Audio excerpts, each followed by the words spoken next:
Ini kapas dua bagus nih, luar biasa. Kapas-kapas yang kecil ini sangat bagus nih pemakaiannya. Ini untuk menutupi lubang-lubang kita. Ini untuk menutupi lubang-lubang. Ini bagus. Kalau kapas yang gede ini untuk menutupi wajah sama jari jemari tangan sama jari jemari kaki. Karena dalam Sahih Bukhari ketika Rasulullah SAW wafat, para sahabat itu mengurusi Nabi Muhammad, termasuk jari jemari kaki dan tangan dipakaikan putun, kapas. Pakai kapas yang masuk. Cuma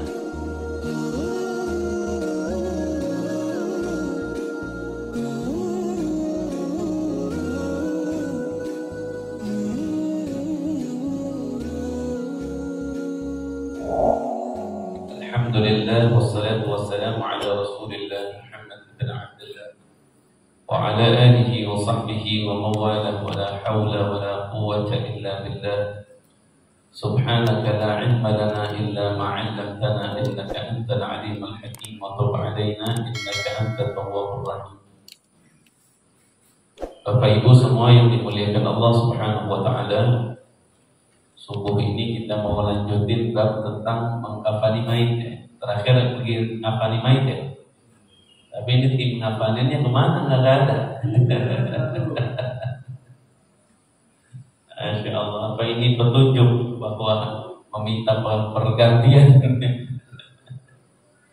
Karena ngurusin mayit itu memang capek. Saya ulangi, ngurusin mayit itu memang capek. Khususnya dua perkara. Satu memandikan, dua mengkafankan. Ditambah yang berat lagi menggali kubur. Ya, gali kubur itu berat. Apalagi kalau menemukan tanahnya yang sedikit kasar, keras, itu juga capek. Makanya dalam hukum mereka diizinkan untuk kita berikan semacam upah. Atau dalam bahasa lain diberikan hadiah kepada mereka. Ya. Baik, Ustaz Alek, barang-barangnya ada? Ada barang-barangnya. Ayo deh, coba kita praktekkan saja. Kita sekarang bagian ngebungkus ya? Baik. Sambil nunggu Bapak-bapak, ini ada tambahan karena ini mungkin prakteknya pada saat mensalatkan. Perhatikan, mohon maaf.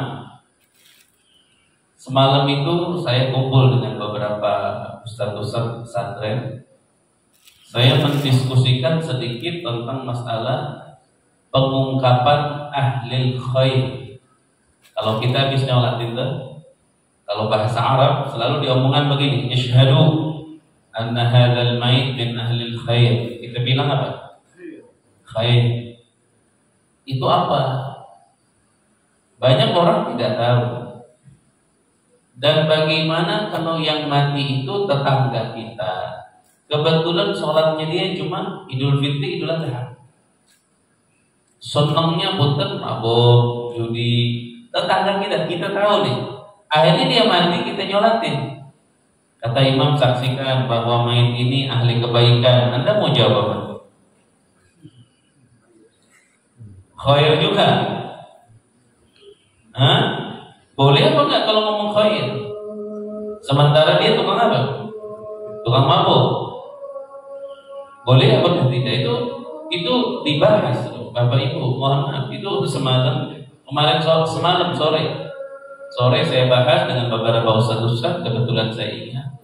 Ternyata gini, ini mohon maaf, tambahannya. Ternyata gini, menyebut kata-kata ahli khair itu di dalam riwayat dari Nabi SAW itu salah satu cara agar kita memohonkan syafaat dari Allah untuk yang meninggal dengan cara kesaksian. Dan ahli khair ternyata artinya itu bukan ahli kebaikan, tapi artinya adalah ahli iman. Bapak-bapak betul.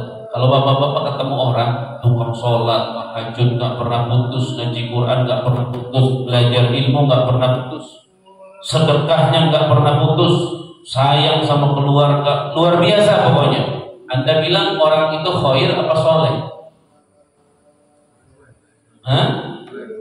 Solihin apa khayrin? Soleh, solehah, bukan khair, bukan. Maka ahli khair di sini bukan yang dimaksud ahli khair ini ahli kesolehan, bukan.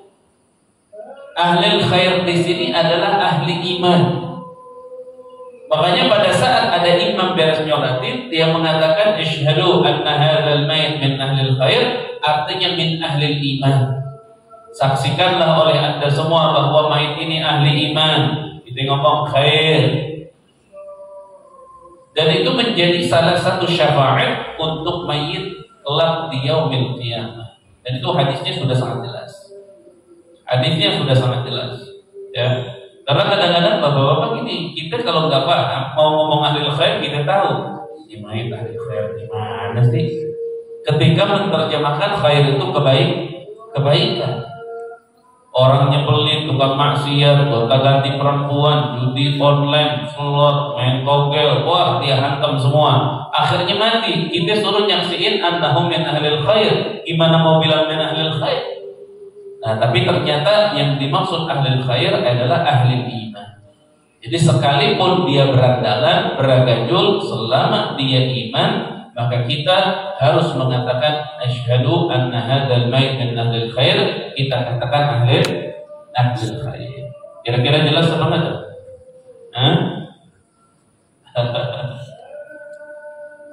Ya, yang enak itu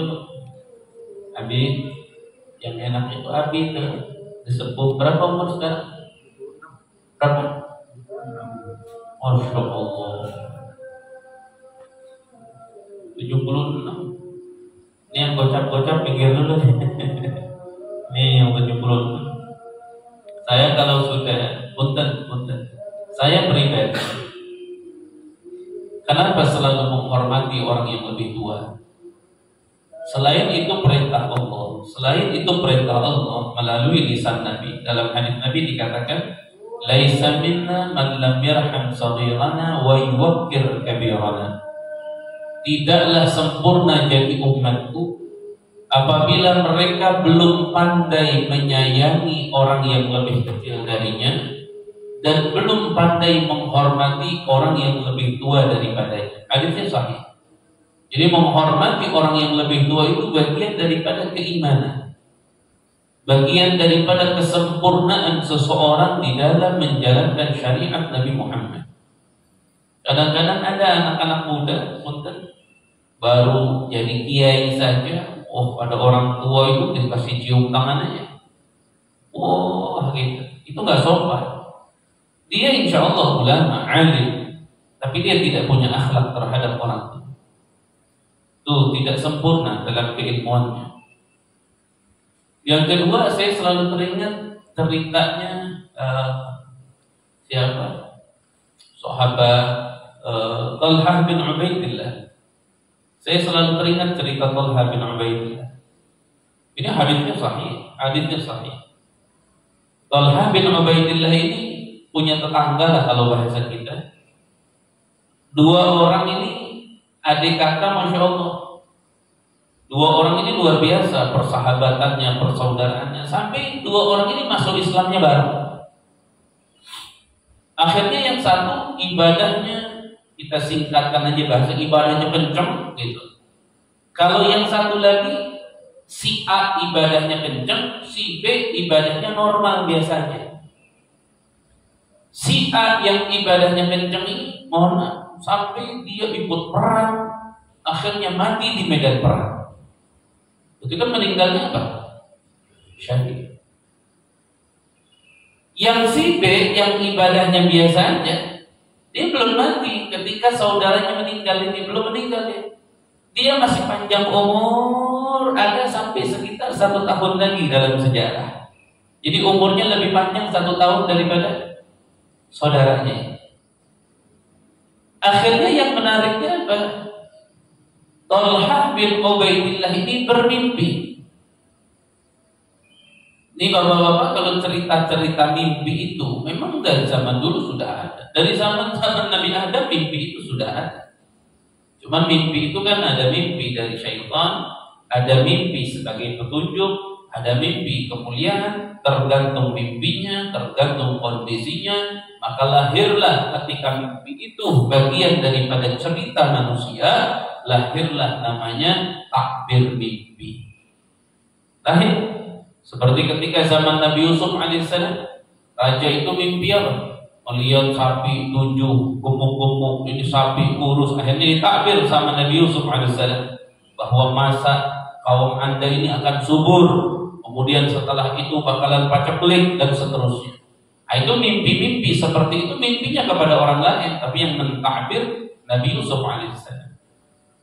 Ya, kalau sekarang mah zaman ini lah. Kalau sekarang mah saya ngasih tahu, dengerin. Bapak-bapak kalau dengar cerita ada orang saya mimpi, harus didengar lah. Sekarang apalagi di sosmed sampai ada orang ngomong, saya itu sering didatangi Nabi Muhammad. Kalau Nabi Muhammad datang ke saya pakai baju putih, makanya saya senang pakai baju putih. Akhirnya dijadikan candaan sama satunya lagi, kalau Nabi Muhammad datang ke saya pakai baju batik, makanya saya pakai baju batik. Dalam mimpi, bukan mimpi, ini ketemu langsung. Ini orang gila namanya. Ini orang gila. Anda jangan pernah percaya dengan orang-orang seperti itu.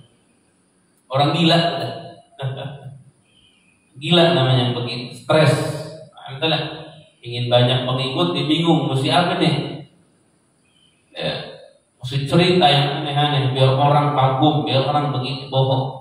Kalau ada orang cerita mimpi, bisa benar. Karena mimpi udah jelas dalam hadis. Rasulullah SAW mengatakan, "Man ra'ani fil manami faqad ra'ani haqqan." Barang siapa yang bermimpi melihatku, dia telah melihatku dengan benar. Tapi orang kalau mimpi sama Nabi, diwanti-wanti, awas, jangan cerita. Orang kalau mimpi sama Nabi terus cerita, bisa dimungkinkan bohong dia dalam bermimpi. Gak usah cerita. Gak usah cerita. Ya. Makanya dulu di WA sering rame itu penjaga makam Nabi bermimpi ketemu dengan Nabi Muhammad bahwa dunia akan begini. Kalau tidak disebarkan SMS ini ke 40 nomor, maka Anda akan begini, akan stres, akan begini. Itu ngaco-ngaco semua. Ada orang kadang-kadang WA, Ustaz ini saya dapat SMS begini, sebarin apa enggak? Bahlul benar-benar. Cerita dusta semua begitu disebar. Ya, emang penjaga makam Nabi siapa? Siapa penjaga makam Nabi? Aduh. Baik. Ini siapa tadi sahabatnya? Talha bin Ubaidillah. Aku tidak connect ini nanti. Tidak connect, saya tutup sudah. Talha bin Ubaidillah ini mimpi. Dalam mimpinya beliau itu melihat pada gerbang surga. Tiba-tiba keluar seseorang dari gerbang itu manggil si B. Si B yang dipanggil. Ya kalau bahasanya B, sini, kamu masuk surga. Dia masuk. Ini Talha bertanya-tanya, kok si B yang duluan masuk? Padahal yang kencang ibadahnya si A, yang mati syahid si A. Loh kok si B duluan sih yang ibadahnya biasa aja, matinya aja biasa. Lama keluar lagi seseorang itu dari surga, baru manggil si A. Masuk dua-duanya. Ini kan menunjukkan si B ini lebih afdal daripada siapa? Si A, karena masuk surganya lebih dulu. Akhirnya penjaga itu keluar lagi ngomong sama Talha bin Ubaidillah, "Hei Talha, kamu berhenti. Tidak ada urusan kamu di sini." Pada saat muncul kalimat itu, Talha bangun dari tidur. Akhirnya cerita itu diceritakan ke tetangga-tetangganya, ke teman-temannya. Sampailah cerita itu terdengar oleh Nabi Muhammad SAW. Terdengar oleh Nabi Muhammad SAW cerita itu. Akhirnya Nabi Muhammad memanggil sahabat, memanggil Talha supaya mendiskusikan mimpi itu. Salah satu pertanyaan dari Talha yaitu, kok bisa Rasul? Ini orang yang ibadahnya biasa aja, matinya juga biasa aja, gara-gara di dunia lebih lama 1 tahun daripada si A, padahal si A kenceng ibadahnya dan itu, Kok bisa dia masuk duluan? Ini matinya syahid, ini matinya biasa, ibadahnya kenceng, ini biasa. Kok dia lebih dulu masuk surganya? Ya, di situ Nabi Muhammad SAW menjawab, orang ini karena umurnya lebih panjang dan dia di saat 1 tahun ke depan mendapatkan 1 Ramadan yang dia beribadah dengan baik di Ramadan. Akhirnya itu menutup semua, mengalahkan kepada kemuliaan yang apa? Yang kencang ini. Makanya anak-anak muda sama orang yang lebih tua itu mesti betul-betul punya ta'zim, punya tauqir, punya hormat. Dan sampai tidak ada, karena mereka yang lebih tua, mereka adalah orang-orang yang lebih banyak ibadahnya kepada Allah Subhanahu wa taala. Saya ngalamin Ramadan dari mulai bayi sampai sekarang baru 36 kali. Habib ngalamin Ramadan ke 76. Waduh, Masya Allah, beruntung sudah. Ya. Makanya bapak-bapak saya titip pesan, jangan pernah terlintas dalam hati kita bahwa kita lebih baik daripada orang lain. Jangan. Buang itu semua. Buang, jangan pernah terlintas. Jangan. Karena mulianya seseorang di hadapan Allah itu seperti air hujan. Orang tidak tahu tetesan mana yang mendatangkan kesuburan bagi kita. Sekarang hujan deh. Kita ngomong, alhamdulillah Ustaz, hujan di pohon-pohon sampai subur. Oke, itu tanya, tetesan yang mana yang menyuburkan pohon itu? Ada yang tahu? Nggak ada yang tahu.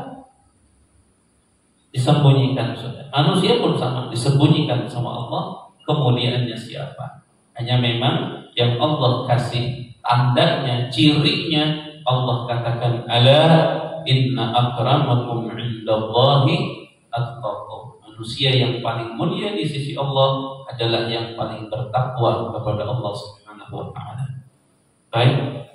Ini kita lanjut. Siapa relawannya sekarang nih yang mau bungkusin nih? Kemarin main dimatiin udah dianggapin belum? Udah ya? Soalnya udah 1 bulan penuh. Coba minta 4 orang yang bungkusin main. Sebenarnya 2 orang bungkusin main itu. Coba minta 2 orang. Siapa yang pernah ikut bungkusin main? Di sini aja yang hadir. Hah? Belum pernah semua. Nah ini biar pada bisa nih. Jadi nanti kalau bungkus main gak usah nunggu yang bungkusin aja sendiri.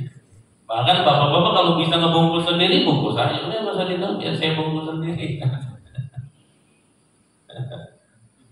Tapi tidak mungkin ada yang bisa bungkusin sendiri, nggak mungkin. Karena dia di dalam ikatnya di mana? Kalau mandiin sendiri pernah terjadi. Ada main, saking solehnya dia, ahli ibadah, salah satu doa dia kepada Allah, minta tidak ingin menyusahkan orang lain sekalipun ketika wafat. Akhirnya mayat itu meninggal.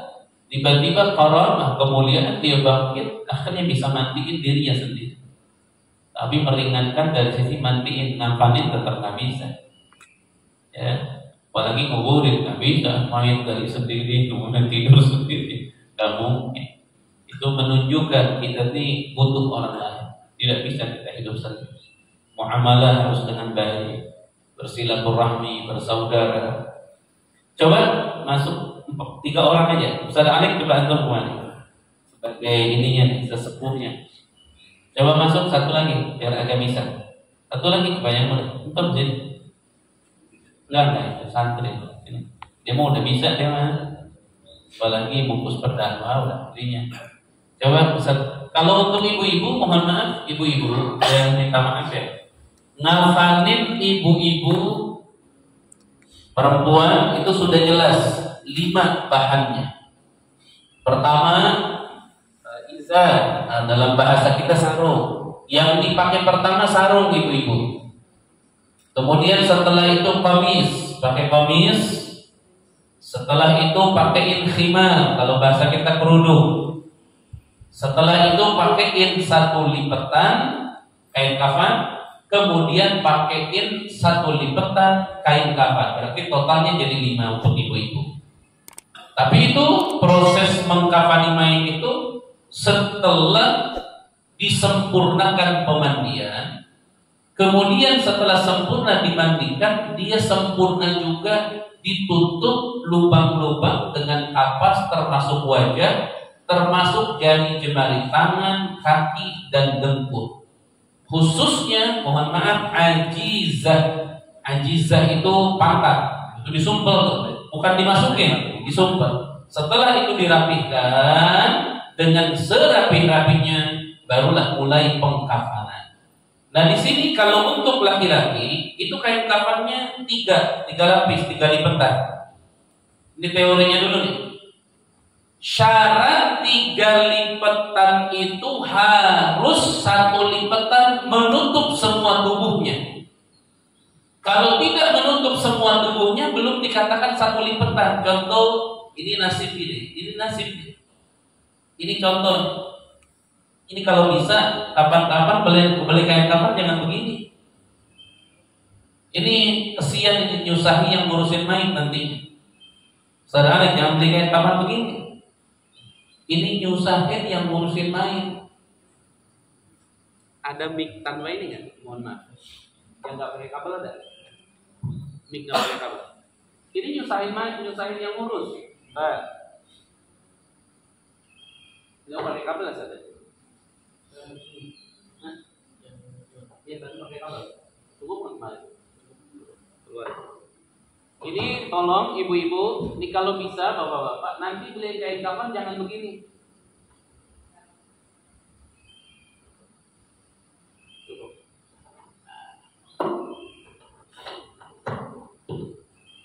Halo, cek. Beli kain kafan, tolong nanti beli kain kafan jangan begini. Ini nyusahi yang ngurusin mayit. Kenapa? Ayo kita tes dulu. Coba 1. Antum tidur di situ. Ini yang paling ngurus loh. Belum yang double XL kemarin. Ini yang ngurus. Antum tidur di situ, mohon maaf. Enggak apa-apa, tidur dulu aja. Ini untuk contoh ini dulu, untuk contoh kafannya. Tidur. Enggak apa-apa. Ini untuk contoh kafannya dong. Ke tengah sedikit. Coba lipatkan aja sama bapak-bapak. Ini kan kita lagi contoh praktek, lipatkan, oke? Potongnya lagi. Tuh, nutupin kan? Dan nutupin. Ini kalau dipaksakan begini, suka dilipat-lipat, disambung-sambung dengan kondisi sambungan tidak jelas, ini tidak sempurna dihitung 1 lipatan, tidak. Kita pada prinsip dasar 2, ingat-ingat dulu, prinsip dasar dalam mengkafani mayit. 1, ngebungkus mayit itu sebenarnya bebas, mau gimana aja. Artinya mau 1 lapisan, mau 2, mau 3, sebenarnya aturannya boleh. Yang kedua, dasar kita di dalam mengkafani apa? Setiap pakaian yang halal dipakai oleh mayit ketika hidup, halal dipakai olehnya ketika dia wafat. Jadi kayak bapak-bapak bisa, Ustaz, saya mah kurang seneng tuh bahan kafan yang begitu kasar, saya mah pengen beli yang katun, boleh. Saya mah pengen beli yang tebelan dikit dari bahan wol, boleh. Saya mau beli bahan-bahan, silahkan. Pokoknya patokannya gini, halal tidak kain itu kamu pakai ketika hidup. Kalau dibilang halal, berarti ketika kamu mati boleh dipakai. Karena contoh sutra bagi laki-laki nggak boleh dipakai. Perempuan boleh nggak? Boleh. Kalau perempuan meninggal mau dikafanin pakai sutra silahkan. Cuman saran jangan. Lebih baik kain kafan karena sutra mahal sutra. Nah ini nanti yang kain kafan seperti ini kain kafan 1 meter lebarnya. Ini nanti merepotkan kepada yang ngurus. Kenapa? Karena harus disambung ini. Ini harus disambung, dijahit di sini. Ini harus disambung. Ini harus disambung. Dan ini harus dijahit dulu. Mending kalau di sini ada tukang jahit. Nah, kalau tidak ada, dikerot dulu. Mending nenek-neneknya ada buat ngerot. Makanya beli yang lebar langsung. Yang lebarnya 160 ada. agar mudah langsung ngebungkusnya. Kecuali kalau ini disiapkan untuk bayi misalnya, hormat untuk bayi, untuk anak yang umurnya di bawah 5 tahun, itu masih oke. Tapi kalau untuk bapak-bapak, ini repot, kesian yang ngurus. Nah, ketika dia pakai sistem ditumpuk, itu harus 6 potong. Coba ambilin satu di situ. Kita fokus di kapan dulu, karena dapat kapannya begini. Di sana, sebelah sana, mohon maaf. Oke, tapi tolong. Nah, ini ambil coba, Pak, lempengin. Nah, ini ditumpuk pakai metode begini. Bentar, bukan ditumpuk ke situ, bukan. Taruh ke sana, dilebarin. Nah, jangan terlalu gede, jangan terlalu kecil selanya. Geser sedikit. Nah, ini kalau misalnya mau sistem ditumpuk begini, mohon maaf, lihatin hasilnya. Ini boleh, cuman nanti di pengkafanan di akhir, di lipatan yang akhir, ini sedikit agak kurang kencang atau kurang pas. Nah, sekarang coba antum tidur di situ untuk ngetes kafannya dulu, cukup apa enggak ya? Oke, kalau tengah-tengah. Oke, sip. Coba dilipatkan. Apa-apa dibungkus aja. Tuh, bisa minta maaf. Tuh, baru cukup. Padahal ini ukurannya M5. Ini kalau triple XL gimana ini? Ini contoh maksudnya untuk pembelian kain kafan itu harus pakai ilmu. Jangan sebatas ada uang beli masukan-masukan, jangan. Berangkat ke toko kain, cari kain yang bisa betul-betul dimanfaatkan untuk dijadikan kafan. Buka aja pecinya nggak apa-apa. Kira-kira jelas apa enggak nih? Baik, bangun dulu main coba. Nah, ini sekarang berarti kita sistemnya ditumpuk begini, biar maksudnya hasilnya maksimal. Oke, baik, geserin dulu ke sini, geserin ke sini. Udah, angkat ini semuanya. Nah, bapak-bapak, mohon maaf, ibu-ibu mohon maaf. Ada hal penting lagi dalam mengkafani mayit. Apa hal pentingnya? Memposisikan tali ikatan. Mohon maaf, ini ikatan tidak wajib, tidak sunnah. Kalau ada sesuatu lain yang bisa mencegah mayit dari terbuka dari kain kafannya, boleh dipakai, kalaupun tidak pakai tali. Khawatirnya bapak-bapak merasa tali wajib nih. Kalau nggak diikat, kalau ada yang lain, mungkin ke depan ada kain kafan pakai perekat nanti, jadi lebih mudah kerak gitu. Pakai kancing mungkin, tapi yang lebih kemungkinan besar pakai perekat ke depan itu, kemungkinan besar. Jadi nanti kalau mau gulung mayit itu, yang bagian kafan terakhir ada perekatnya. Ini bisa dimungkinkan karena lebih mudah kerak gitu. Bisa, karena fungsinya tali ini sebenarnya adalah menjaga mayit saat dipindahkan dari tempat dikafani ke masjid misalnya, ke kuburan, mayat itu tidak terlepas dari kain kafannya dan tidak acak-acakan di dalamnya. Cuma saya titip pesan, sekalipun ke depan akan muncul terobosan-terobosan baru dalam mengkafani misalnya dengan berkat, tetap menggunakan ikatan tali seperti ini menjadi paling utama, karena ini lebih tepatnya mengikuti Nabi Muhammad Sallallahu Alaihi Wasallam. Bahkan, mohon maaf, Nabi Muhammad ketika wafat, hadis tentang talinya saja berbeda-beda. Ada yang mengatakan Nabi itu talinya 4 diikatnya, ada yang mengatakan 5. Kalau di sini biasa berapa, Ustaz? Jika dikit amat. Berapa ini? 1, 2, 3, 4, 5, 6, 7. Banyak kan? Cuman 7 ini biasanya dipakai, ini udah pas. Udah pas nih. Memang butuhnya talinya 7. Catat nih yang motong siapa? Butuhnya emang talinya 7. Pertama, tali yang satu untuk mengikatkan tangan ketika digabungkan. Ini tangan mayit kalau lagi dibungkus pilihannya dua. Jangan sampai nanti jadi perdebatan gara-gara kebodohan. Tangan mayit itu ketika dibungkus dua posisinya. Boleh seperti ini, kanan di atas kiri. Nah nanti biar tidak lepas, ini mesti diikat. Coba kita bisa.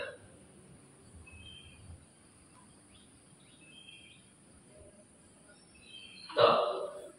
Ini mayit itu kalau sudah dimandikan itu agak kaku. Maka pada saat mayit ini agak kaku, dia bisa lepas gitu, bisa lepas. Nah, supaya ini tidak lepas gimana? Ini diikat. Yarbut diikat, tapi otomatis pelan-pelan.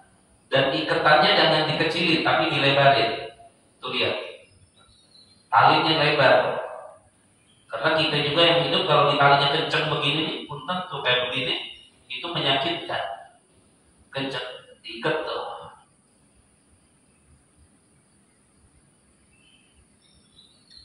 Nah, diikat. Ini posisinya untuk apa?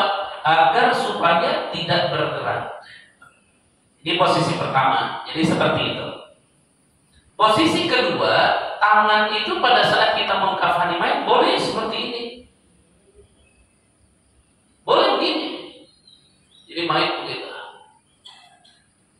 Mana yang paling afdal? Seperti orang sholat atau begini? Dua-duanya sama. Tinggal bagaimana kebiasaan. Artinya yang diamalkan di daerah ini yang mana? Begini, apa yang begini? Oh, yang digabungkan begini. Ya sudah jalankan itu. Tapi ketika kita masuk ke satu kampung ternyata dibeginikan, gak usah ribut gitu loh. Karena rata-rata yang ribut ini apa? Yang bodoh-bodoh yang tidak ngerti. Makanya saya sampaikan dulu semua agar jadi maklum buat semua dan tidak mudah menyalahkan orang lain. Tali yang kedua buat apa? Tali yang kedua sebelum dikafani itu mayit, ini kakinya jangan terbuka begini. Enggak apa, emang mayit begini terbuka. Yang lagi hidup juga terbuka begini. Nah ini biar tertutup tuh, biar rapi. Di sini diikat jempolnya.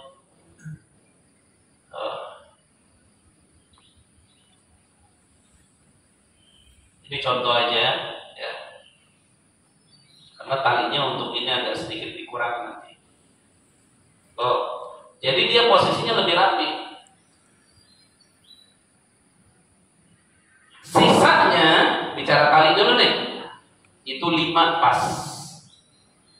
1 di atas kepala. Saya siapin dulu di sini. Atas kepala. 2 di dada sini. 3 azizah, punten di pantat. 4 di dengkul. 5 di bawah kaki. Kira-kira jelas apa enggak? Nah, ada riwayat kalau Nabi Muhammad justru 4 talinya. Di atas kepala udah pasti, di tengah sini 1, sama di paha itu di bawah punten, di bawah pantat, di atas dengkul, di atas lutut. Nah ini nggak dipakai. Ada riwayat begitu. Coba lihat di dalam Sahih Bukhari, Rasulullah SAW itu dibungkus dengan 3 lipatan. 3 lipatannya di Sahih Bukhari. Kemudian yu'qad, diikat. Nah diikatnya itu seperti ini. Cuman di dalam riwayat ada yang 4, ada yang 5. Ulama-ulama fikih lebih condongnya kepada yang 5 karena dia lebih kencang, lebih kuat, lebih baik dalam sisi menjaga mayit dari perubahan saat bergerak. Masalah yang penting lagi, ini biasanya ibu-ibu. Kalau di kampung kami biasanya mayit perempuan ini nyusahin saat penguburan. Kenapa? Karena ibu-ibu ngurusin jenazah nikatnya semaunya dia. Padahal aturannya itu ngikat itu 1, ikatannya tidak boleh ikatan mati. Harus ikatan yang mudah ditarik lepas. Kenapa? Karena nanti saat masuk lubang kubur semuanya dia apa? Dilepas. Yang kedua, posisi bundelan ikatan itu jadikanlah sebelah kiri mayit. Mana mayit kirinya, maka disitulah bundelannya. Kenapa? Karena nanti kalau kita masuk ke liang lahat, mayat itu akan ditidurkan terlebih dahulu sebelum kita, mohon maaf, arahkan ke kiblat. Itu ditidurkan. Pada saat ditidurkan, membuka itu berarti posisi mayat ada di mana? Bagi yang nguburin ada di kiri. Makanya harus di kiri mayat sih ikatannya. Nih tali gini nih, punten tuh. Disebutnya apa sih kalau ngikat begini? Ini namanya apa?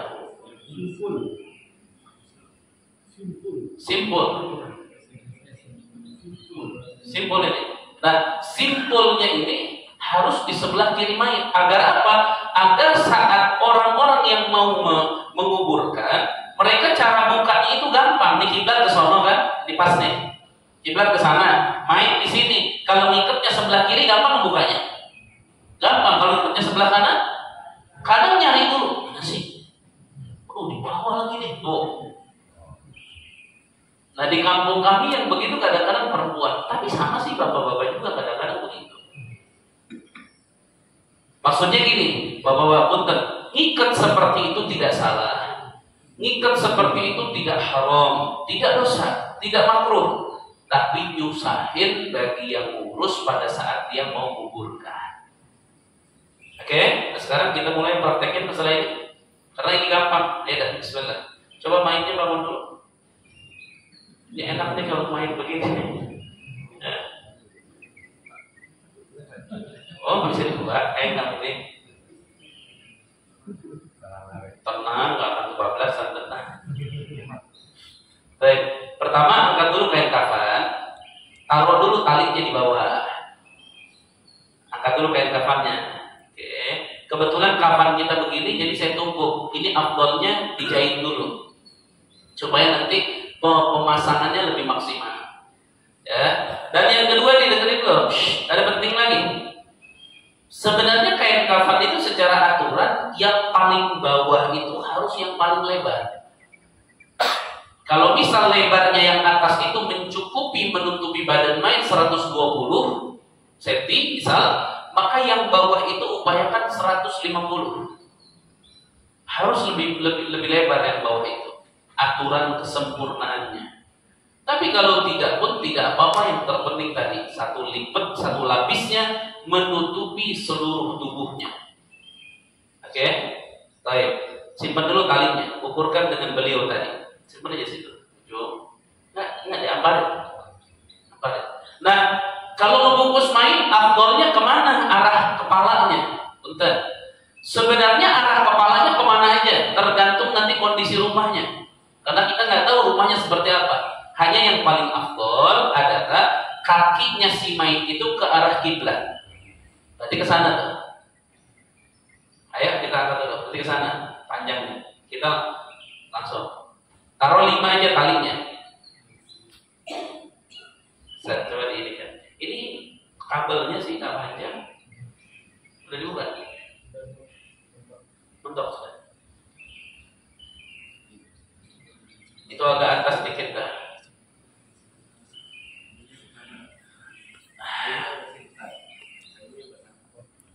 Kalau setnya jadi panjang. Ya. Enggak, dia dari tangan ke pantat itu mohon maaf agak jauh sedikit. Nah, ini lutut, ini belakang kaki. Nah, kenapa ini dulu? Karena supaya tidak sulit nantinya. Sebenarnya bebas, kayak kafan dulu, talinya belakangan bebas. Sebenarnya bebas. Cuma khawatirnya nanti saat ikat yang ujung gampang, tapi yang tengah kan mesti masukin lewat bawah. Lalu lagi. Jadi disiapin di bawah itu lebih mudah. Itu aja. Jadi tidak ada misalnya tali dulu. Kalau nggak tali dulu misalnya haram. Jangan kita bicara ke arah situ karena tidak ada. Ya. Bahkan kalau yang ikat untuk ujung mah nggak ditaruh di situ, juga di kantongnya nggak apa-apa. Pegang aja ujung pegang aja. Karena di ujung kan nanti lebih mudah, langsung set istilah. Baik, coba kain kafannya diamparkan seperti tadi. Lapisan pertama dulu. Berarti 2 lembar. Seperti tadi ya. Ditumpuk. Tapi tumpuknya tumpuk seperti tadi. Jangan biasanya diajarin kayak tadi, mohon maaf. Sip, sudah. Oke. Nah, ini satu lipat. Oke, ini 1 lipat. Baru afdolnya di sini, bentar dulu. Ini hati-hati ya, nanti kalau praktek beneran, ini hati-hati jangan mudah diinjekin begini. Ya. Jangan diinjekin. Kadang-kadang suka injekin, jangan. Ya, karena bapak-bapak pakai baju diinjek-injek dulu mau nggak? Enggak, main juga jangan. Sama. Nih, udah beres begini. Ini yang lipatan pertama ditabur itu kamper. Dibilangnya hanut. Atau kalau saya ngomong kemarin kayu canda. Ada kayu di Arab dibeli wangi dia. Kalau di kita kayu apa yang wangi? Kayu manis bisa. Tapi dikeroknya di sana biar lembut. Nah itu doang. Kayu manis wangi, tapi dikerok biar lembut di sana. Itu sebenarnya gini, bapak-bapak. Tujuan itu semua kayak wangian kayak apa? Itu sebenarnya untuk 3 perkara. 1, untuk menguatkan tubuh mayat. 2, membuat aroma yang bagus, yang wangi kepada mayat. Karena nanti dia mohon maaf kalau lambat sedikit, punten bisa bau bangke, bisa ini dan itu. Nah, yang ketiga, menguatkan, memberikan ketahanan kepada tubuh mayat dari hal-hal yang tidak diinginkan, angin dan lain-lain. Ini taburi dulu nih. Kalau kami biasanya menaburinya kamper, kemudian kayu cendana, kayu canda. Mungkin kalau kayu baru kan kemana nih? Mesti ke Papua. Pokoknya begitulah, taburin. Pakai minyak wangi boleh nggak? Boleh. Tapi upayakan kalau minyak wangi itu jangan yang berwarna. Karena nanti kayak kapannya bakalan apa? Berwarna. Banyak loh, kayak minyak-minyak itu minyak wangi tapi dia warnanya bening. Kayak minyak misik putih misalnya. Atau minyak apalah gitu, supaya ditaburinnya itu kain kapan tetap tidak berubah warnanya. Diupayakan tuh, siapin tua kayak minyak. Biasanya kalau orang-orang dulu mereka selalu mencari minyak wangi, simpan sudah peralatan mereka itu. Ya, udah beres ini, karena kita nggak usah dipraktikkan dari mesin, tahu kotor. Ya udah beres, yang diisi yang tadi bahan-bahan yang tadi, tayangin lagi yang kedua.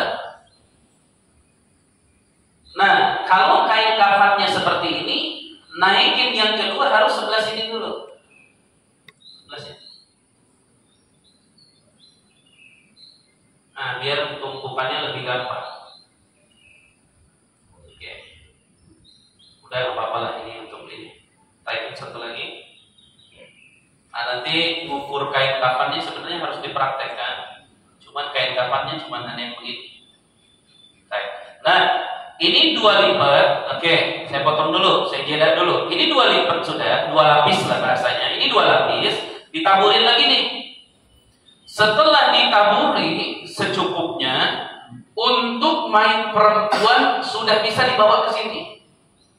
Untuk main perempuan sudah bisa dibawa ke sini sekarang. Bawa tuh main perempuan kemarin. Pada saat sudah dipersiapkan dengan bahasanya handuknya lah pengeringnya di tempat itu, taruh ke sini. Sudah ditaruh, ibu-ibu yang lebih ahli, yang artinya sudah terbiasa, mereka pasti sudah mempersiapkan istilahnya yang tadi saya sebut 3 perkara. 1, sarung dalam bahasa terjemahan kita, sarungnya, gamisnya, kemudian kerudungnya. Suka ada pertanyaan, Ustaz, boleh nggak katanya pakai kerudung biasa yang tsunami yang dibuat? Ya boleh, boleh silakan. Kayak kerudung yang mereka ibu-ibu suka punya misalnya, boleh nggak? Boleh. Sarungnya yang di bawah itu mau pakai bawahannya mau kena, boleh nggak? Boleh.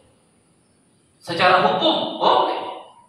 Tapi yang afdalnya ya dibuatlah dari kain kapan khusus agar itu semua, karena itu lebih baik istilahnya, lebih berharga. Tapi kalau mau yang ada, misalnya ibu-ibu punten, Ustaz, saya ini dari dulu dari perawan sampai tua ini sholat itu seneng mau kena yang ini warnanya putih ini bisa. Saya kepengen udahlah kerudung saya sama bawahannya pakai mukena saya aja yang biasa saya pakai sholat, mudah-mudahan nanti jadi saksi buat saya karena ini sering dipakai sholat. Misalnya, boleh nggak begitu? Boleh, silahkan. Tapi ibu-ibu rata-rata selalu membuat sarung khusus, kerudung khusus dari kain kafan dan dibuat gamis. Boleh nggak begitu? Boleh juga. Jadi silahkan. Nah berarti main perempuan udah dibawa sekarang sih. Aturan paling mudah pertama pakai sarung dulu, sampai pusar nanti nutupi ke dengkul. Setelah sampai nutupi ke dengkul udah beres, baru mulai dicopot tutupnya. Setelah itu pakai gamis. Setelah pakai gamis, pakaiin kerudung. Boleh nggak disisirin dulu? Boleh perempuan, sisirin dulu yang rapi. Boleh nggak pakai bedak perempuan? Misalnya ibu-ibu, Ustaz saya pengen dandanin dia pakai bedak brown sedikit, misalnya ala kadar. Boleh nggak? Ya, ketika dia hidup boleh nggak berdandan? Boleh. Seneng nggak dia dandan? Senang, bisa dandan nggak apa-apa, ala kadar. Jadi artinya bukan berarti kok boleh enggak? Boleh. Tapi afdolnya tidak usah. Dibiarkan saja begitu. Dengan air wudu sudah cukup. Tapi kalau mau silahkan. Ya, disisirin rambutnya apa. Intinya sudah beres. Baru nanti cara ngebungkusnya tetap sama. Cara ngebungkusnya tetap sama, bedanya dari sisi lipatannya. Perempuan itu kafannya 2 lipat, kemudian tambahannya 3 tadi. Rok, kalau bahasa kita malah rok, kemudian gamis, kemudian sarung. Mungkin ini ibu-ibu yang pastinya lebih paham karena mereka praktek terus dan menjalankannya. Ya. Nah kemudian kita lanjut untuk bapak-bapak. Mana kain kafannya satu lagi ada? Nah, cukup deh.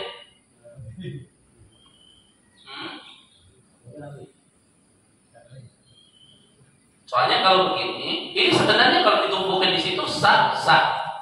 Cuma kan kita bicaranya ingin yang sempurna sesuai ajaran Nabi Muhammad Sallallahu Alaihi Wasallam. Berarti harus 3 lipatan dan 1 lipatannya menutupi seluruh badan mayit. Cukup ya?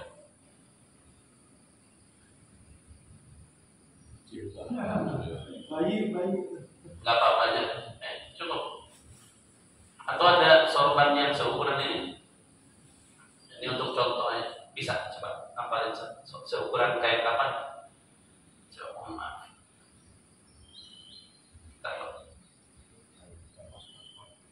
Nah sama nih ukurannya. Udah. Ini anggap aja warna putih ya. Anggap aja warna putih. Ya. Oh cuma itu pendek juga ini mah. Enggak, nanti susah nih. Kalau disambung tuh susah. Gak bisa kalau disambung. Mesti dikerot, mesti dijahit. Kalau punya saya sorbannya kegedean. Ini mah 1 lipatan juga cukup ini mah. Ngaput. Oh. Anggap aja ini warna putih ya. Anggap aja kayak apa ya? Di tengah aja langsung ini mah. Karena main kita ukurannya M. Oke. Sudah? Nah kalau yang lapisan paling atas, ini mohon maaf saya tegaskan lagi ya. Ini contoh ya, harusnya warna putih biar lebih ini, cuman warna-warni begini. Nah, inilah contoh ya. Jadi ini nanti kalau lipatan atas upayakan jangan sampai ditaburi. Apalagi kamper jangan. Kalau parfum masih boleh, kalau kamper jangan. Kenapa? Nanti akan bersentuhan langsung dengan tubuh mayat. Bapak-bapak cuma sekarang, mau nggak ditaburi kamper badannya? Badannya pasti nggak mau. Tapi kalau bajunya, WC-nya, itu biar karena wanginya bagus, biar tidak bersentuhan. Baik, untuk main kembali. Oke, sip. Agak bawah dikit, sip. Udah cukup. Aduh, baik. Ini contoh kecil adalah handuknya dia. Karena kan kalau sudah dimandiin diganti nggak kainnya? Diganti nggak? Diganti. Karena kita mau tidak mau ngapain hati-hati. Aurat jangan kelihatan. Aurat kelihatan dosa. Anda jangan berpikir orang sudah mati auratnya kelihatan kagak dosa. Sama dosa. Nggak boleh aurat kelihatan. Jaga harga dirinya main dan juga jaga mata kita. Jangan sampai melihat yang diharamkan. Nah ini setelah begini, barulah coba ada kapas.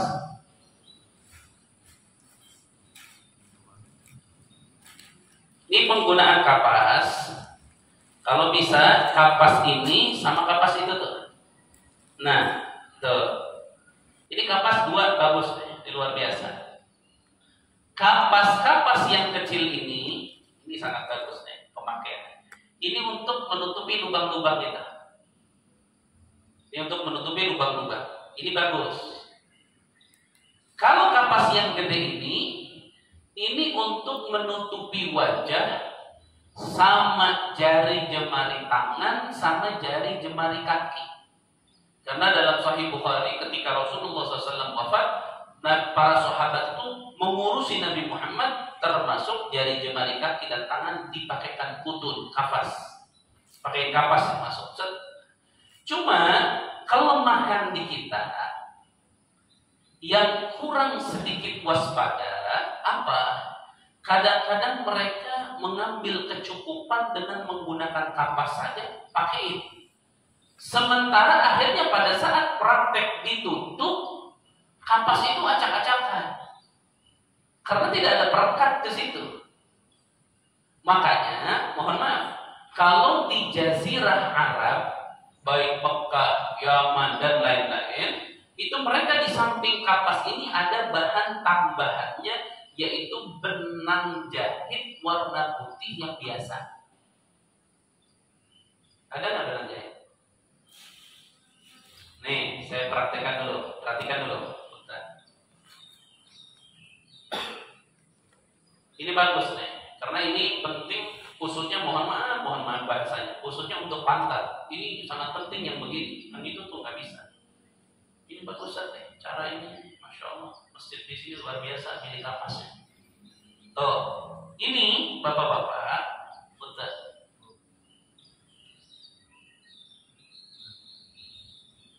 Kayaknya udah lama ya.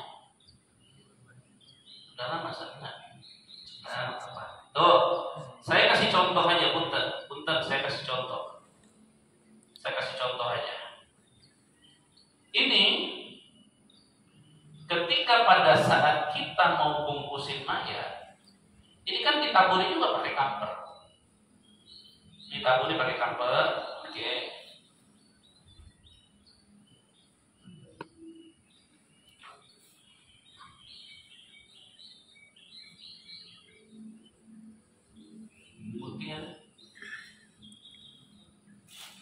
Nah, ini punten ya.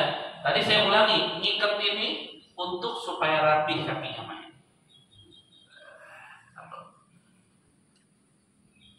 Saya biar pendekin aja. Oke. Biar pendek. Tuh. Perhatikan bapak-bapak. Mohon maaf.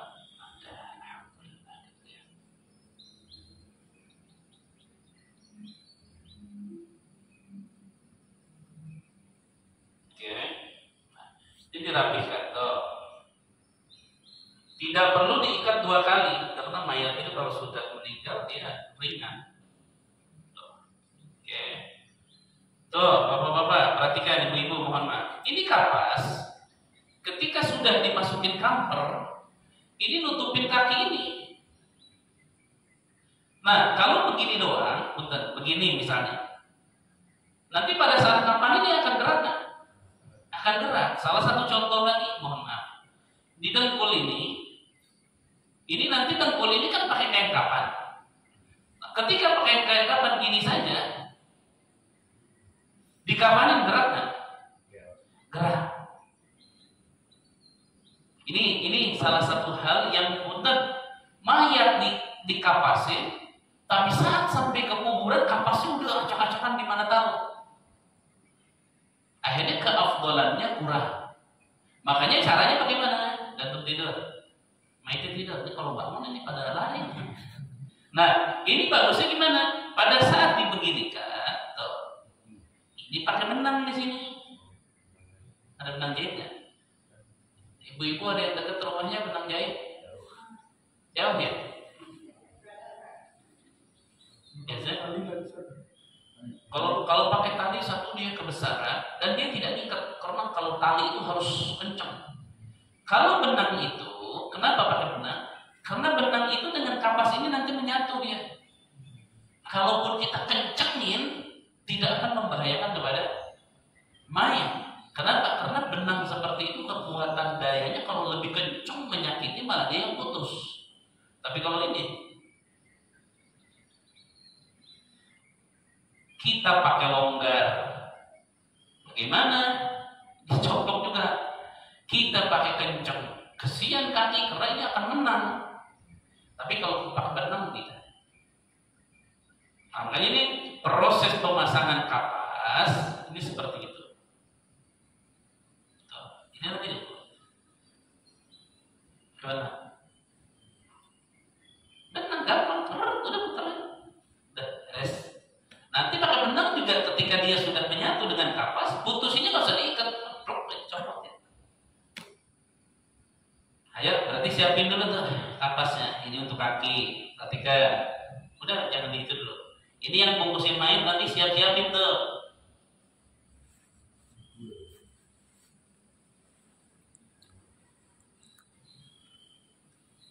Siapin untuk dengkul. Oke.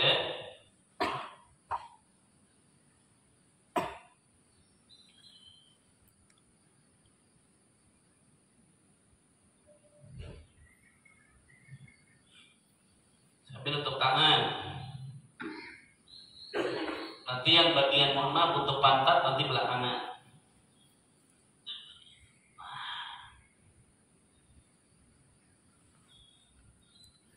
Ini untuk wajah.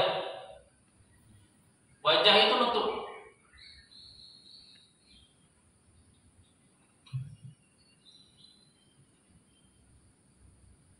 nah ini untuk lubang-lubangnya.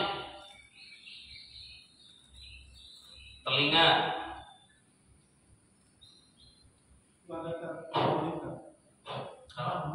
Benang ada. Alhamdulillah, subhanallah. Emang ibu-ibu di mana-mana. Oh iya. Makanya bapak-bapak jangan sampai nyakit ibu-ibu. Ya, wah betul-betul layaknya coba. Benang yang sulit aja mereka mah ada. Apalagi cuma nasi uduk pengajian, itu lebih gampang. Nah, ini bentar loh, kita praktekin. Itu tadi untuk telinga, mata. Mata nanti dua tuh. Nah, dua mata. Telinga nanti sepotong-sepotong. Untuk hidung. Ya. Untuk mulut. Banyak main di kita mulut dari kapasnya. Tidak haram. Kalau balik lagi, dosa besar nih, enggak. Cuman keafdalannya hilang. Untuk mulut dua. Itu tadi apa? Tangan, muka, dengkul, kaki. Nah ini yang kecil-kecilnya. Oke? Nah, kemarin yang praktek. Kemarin yang itu nggak ada ya? Sudah. Yang lagi sibuk. Oke? Nah sekarang posisi main ini kan telanjang. Ini kan pakai tutup nih. Maka Anda saat membereskan dia dan untuk apa? Untuk pakai kapas itu mesti hati-hati. Oh iya, nggak disiapin ya biasa nggak pakai celana emang kalau di sini. Nggak untuk laki-laki harus pakai celana. Ya, harus pakai celana. Bukan kain kafan.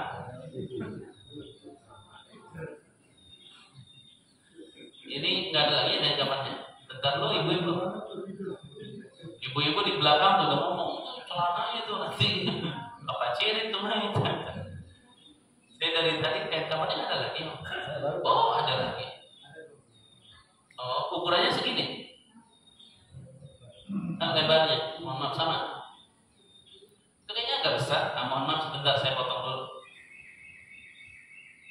Jalan dulu ini dari tadi soalnya lihat kain kapannya.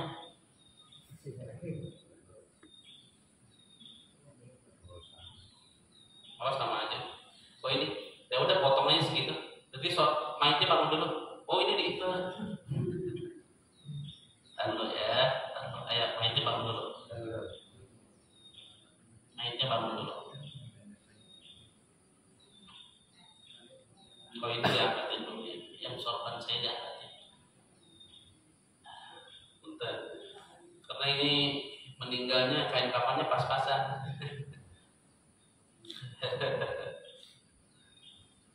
Sebenarnya kalau pakai celana itu wajib nggak wajib sebenarnya. Artinya pakai nggak apa-apa, nggak pakai nggak apa-apa. Karena dalam riwayat Nabi Muhammad mohon maaf tidak dipakaikan celana. Sebenarnya bukan disebut celana sebenarnya, itu hanya sebatas untuk mengikat punten pantatnya mayat. Jadi pantat itu supaya terikat dan aman. Khawatir mayat ini meninggal sehat, dia makan dia ini. Karena kalau punten ketika meninggal itu los. Makanya dengan dikencengkan, akhirnya dia terjaga dan aman dari keluarnya sesuatu dari pantatnya, dari duburnya. Jadi pakai tidak pakai itu sebenarnya tidak apa-apa. Cuman afdolnya pakai. Afdolnya pakai. Selain dari kapas, afdolnya pakai apa? Pakai pembalut itu. Coba pembalut pempes ya. Pempes lah katakan. Coba geser dulu. Berarti ini tadi 2 lipatan ya? Ternyata itu ada tuh. Ada lagi. Ya. Ada. Berarti ini pasangin lagi 3 lipatan. Enggak pakai itu jadinya. Ayo, gerak cepat. Pasangin lagi 1. Ini untuk lipatan dulu ya. Nah, itu udah pas 6 ya? Potong aja gampang. Sini. Ukurin dulu sana, sebabnya. Ukurin.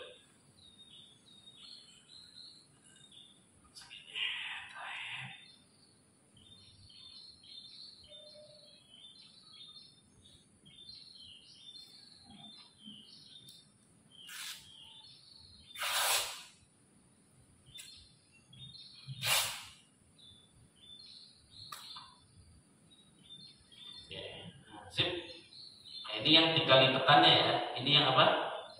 3 lipatan. Berarti pas ini 3 lipatan ya. Alhamdulillah. Nggak pakai yang warna-warni. Nah, baru dibuatkan celana. Itu celana itu boleh Anda buat itu seperti punten pempesnya bayi. Popok. Jadi ada yang memanjang, ada yang ke kirinya. Nah, kalau ada pertanyaan, Bu Ustaz, kalau begitu mendingan pakai pempes saja. Beli di mana? Beli di warung, pempes yang orang tua. Nah, justru kalau pakai pempes nggak boleh. Kalau pempes itu tujuannya untuk menjaga kotoran supaya nggak kemana-mana. Jadi keluar kotoran itu memungkinkan karena dia gobrah itu ada longgar lah. Tapi kalau ini fungsinya menekan si pantat supaya pantat itu tidak terbuka sehingga tidak keluar sesuatu dari perutnya.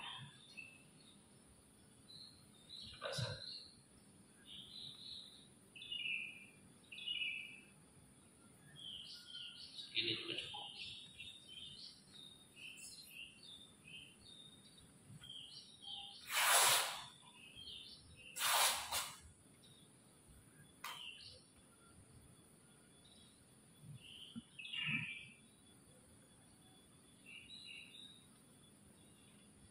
Ini doang bisa.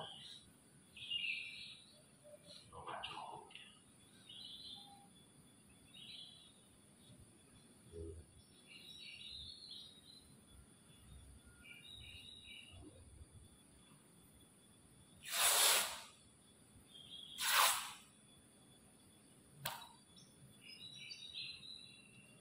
Nah, ini pas pantatnya, mohon maaf, kita simpan lapisan seperti ini.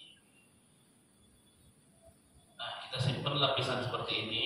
Ini yang di bawahnya. Oke.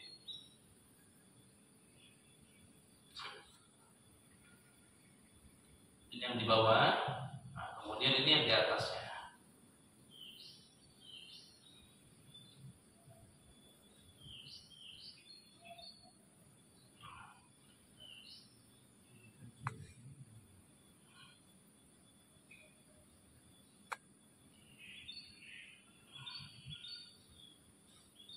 Makanya orang-orang yang ngapalin mayat itu ngukur mesti benar-benar gitu. Makanya kemarin saya tegaskan terus kenapa yang ngapalin mayat, yang mandiin berhak untuk diberikan hadiah karena proses mereka itu masya Allah. butuh tenaga. Kayak kalau di Arab habis mandiin, habis ngapain, beres nih, beres, udah dikatakan udah diikat, itu ditaruh, mereka nyolatin duluan. Ini kebiasaan baik nih, mereka nyolatin duluan. Tujuannya dua. Kenapa mereka sholat duluan? Karena mereka yang memandikan pasti beresnya harus istirahat. Sehingga kalau main ini mau langsung dibawa, mereka tidak bisa ikut kemana? Ke masjid. Artinya ada istirahat. Itu tujuan pertama. Tujuan kedua, kenapa mereka sholat duluan? Karena dikhawatirkan mayat ini ketika ada jeda mau disolatkan misalnya 1 jam saja, maka khawatir di dalam 1 jam itu keluar najis. Maka kalau keluar najis di dalam 1 jam itu misal mau disolatkan, wajib diganti dulu, karena tidak boleh mayat yang disolatkan kafannya ada najisnya. Nah kalau diganti dulu gimana? Bongkar lagi, dia ngapain gimana? Capek lagi, ini itu. Nah ketika sudah disolatkan sama yang mandiin tadi, berarti kewajiban fardu kifayah sudah gugur. Udah aja langsung gugurin. Kalau keluarga tetap saya pengen disolatin di masjid misalnya, ya sudah berarti ganti lagi tuh kain kafan semua, karena ada najis. Ini bicaranya kalau keluar kotoran. Itu tujuannya. Nah yang kedua, beres Ustaz, mereka ngurusin mayit, beres nyolatin, Allahu Akbar, mereka biasanya ke WC atau ke tempat mereka wudu, cuci muka apa. Sebenarnya kan mandi harusnya, cuman karena di rumah orang lain sehingga mandi itu tidak mungkin, hanya wudu mereka. Setelah wudu, beres wudu, mereka istirahat di dalam kamar khusus, itu dijamu makanan, minuman, dan buah-buahan. Dijamu tuh, makan juga. Karena ini ngukur ini aja, coba ngukur ini. Belum nanti mayitnya udah ukur dulu ini dulu. Bukan artinya begini, bukan berarti mereka melakukan itu tidak karena Allah, bukan tidak karena Allah, bukan. Bahasa begitu kadang-kadang selalu ini.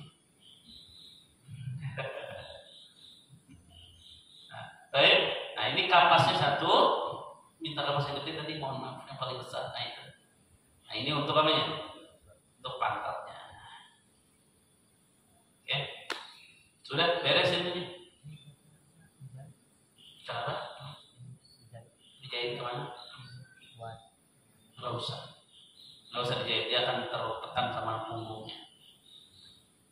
Ayo, coba mayitnya mana?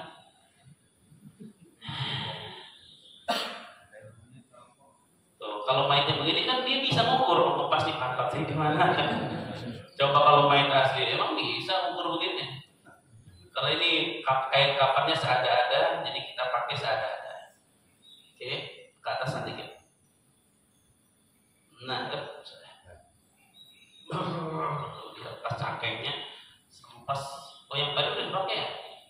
So, anggaplah handuknya ini ada handuknya. Ini aja dah, sudah handuk doang. Oke, nah ini karena posisinya lagi belajar, maka yang mengikat ini saya semua. Jadi sama. Kalau lagi praktek kan semua udah bisa bagi tugas gitu. Misalnya 1 orang iketin kaki di sini, udah fokus dia kaki.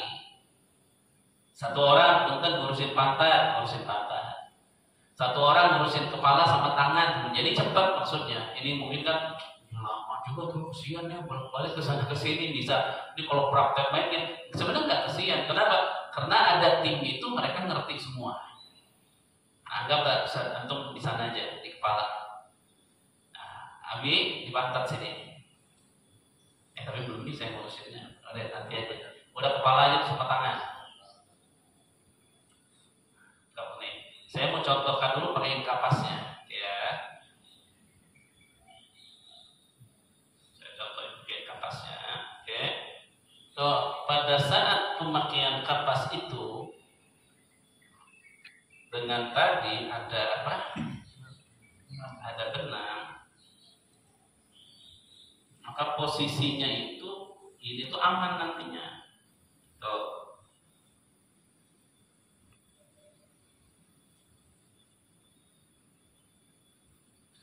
Posisinya itu tidak akan mudah untuk jatuh sebenarnya itu si kapasnya itu.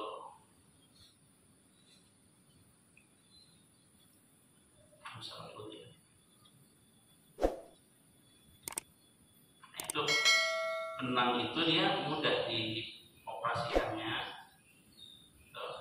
Jadi langsung aja diputus di sini.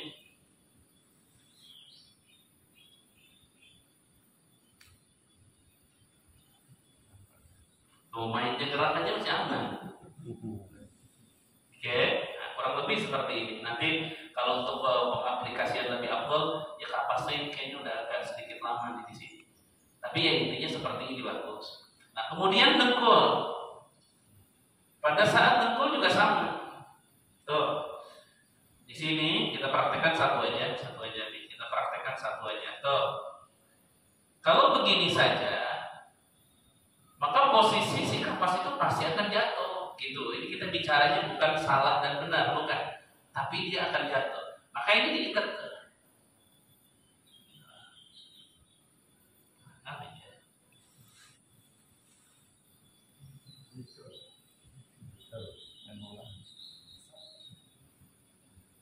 Ini dimuliakan sama Allah, dirapikan. Kenapa? Karena ini tempat sujud. Anggota sujud ini bukan tempat, anggota sujud. Dikasih sama Allah penutupnya. Oh, boleh nggak?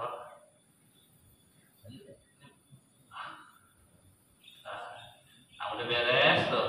Cara putusnya gitu aja tuh.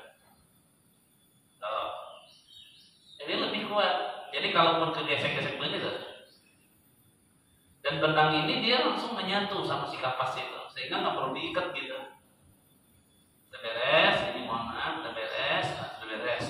Baru pantatnya, pada saat pemakaian pantatnya di sini, ya sebenarnya karena dia pakai sarung, jadi agak sedikit susah. Intinya kita contohkan di luar aja. Pada saat ini sudah menyatu tadi.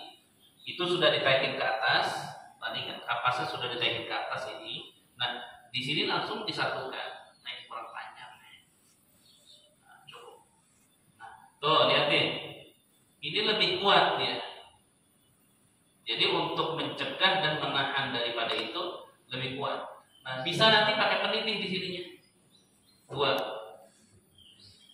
Betul bisa, tapi peniti lebih afdal, tidak bahaya. Ini fungsinya untuk apa? Ini untuk mencegah pergerakan mayit sehingga punten duburnya itu terbuka bebas dan bisa keluar sesuatu yang akhirnya membuat mayat itu najis. Maka dibuatlah seperti ini ke atas satu, nanti posisi yang di situ ada di bawah ini. Gitu. Jadi ngikat ya. Oke, sudah? Boleh diikat? Boleh. Diikat pakai tali satu di dalam boleh, karena nanti di luar kan diikat lagi khusus, di luar nanti diikat lagi. Nah, sudah beres ini, sudah beres. Mohon maaf, tangan ini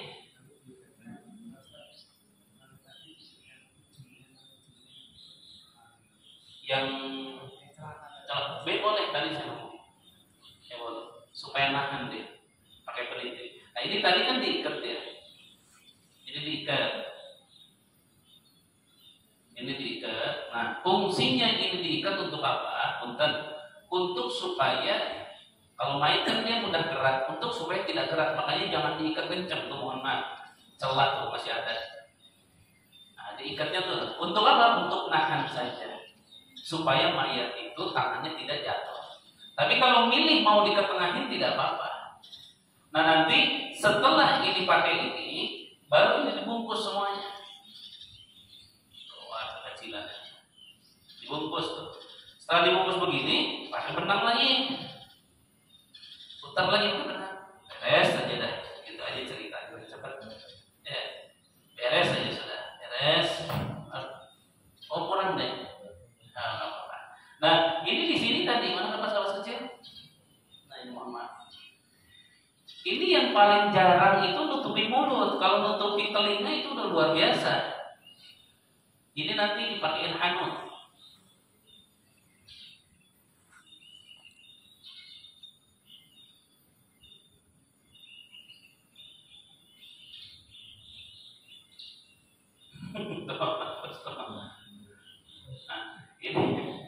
hidungnya jangan dulu dah.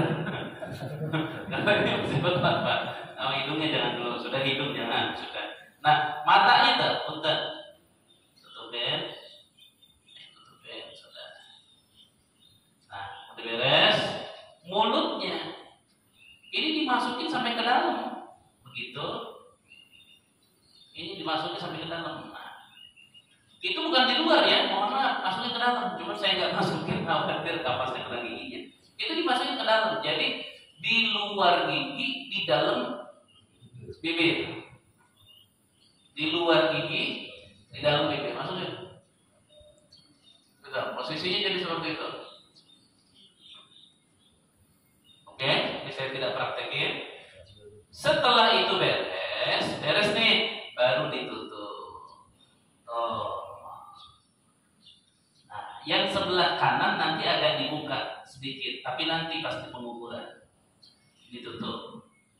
Baru dibenahi. Oh, bilang semua. Baru dibenahin tuh. Supaya apa? Tadi tujuannya tidak copot gitu aja. Supaya tidak copot. Beres, anggaplah karena ini napasnya masih diperlukan ya. Oke. Sekarang kita kapankan. Perhatikan. Udah kapasnya simpan aja situ. Tuh. Ini kan masih pakai tutup ya. Masukin aja situ. Masukin di dalam. Nah, masukin di luar. Contoh. Ini kan masih pakai penutup. Ya. Tuh. Kalau nutupin kain kafan, itu pertama dahulukan sebelah kiri mayit. Kiri mayit mana? Ini berarti. Kiri mayit ini. Tutup. Perhatikan ingat-ingat, pada saat ditutup itu sambil ditarik. Abi sana tarik. Nah, jadi ujung ini Abi tarik ke sana, saya juga tarik ke sini. Nah, ini sambil diturunkan ke bawah. Tuh. Nah, nanti pada saat sebelum ditutup begini, ini tarik satu orang. Tarik. Tuh, terus Abi begini nih. Ininya udah dikencengin di ujung. Nah, di situ. Ininya sambil ditarik. Nah, oke. Udah lepasin ini udah ditekan, baru turunin ke bawah. Ini kayak kapaknya jadi nyatu begini. Udah ini kayak kapan yang di bawahnya.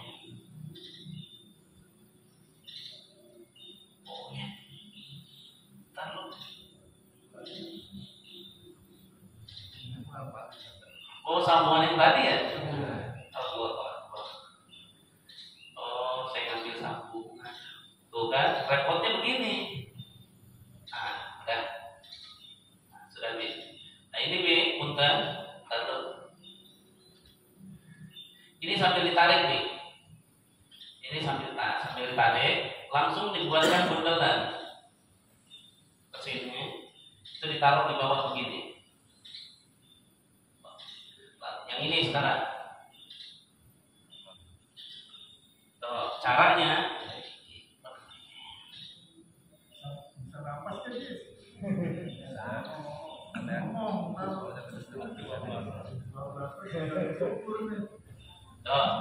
sambil ditarik ini jangan dilepas.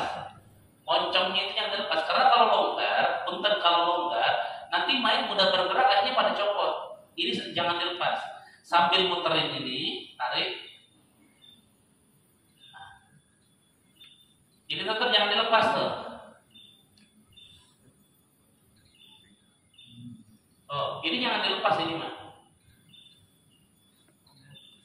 Sudah, kita pakai satu aja deh. Kesian mainnya nih. Nah, udah keren. Oh, tapi harus tiga-tiganya. Yang kiri lagi ayo tutupin, gerak cepet aja. Oh, ini tepungin tuh. Pegangnya. Kapannya nanti masalah sih. Tutupin. Ini jangan dilepas tuh. Bawahin. Dia nyisilanin ke bawah. Tarik lagi begini tuh. Tarik. Kemudian, nah yang terakhir sebelah sini.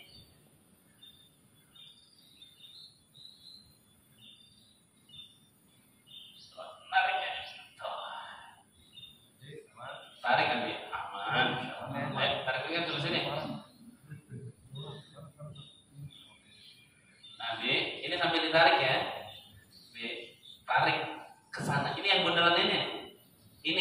pocongnya.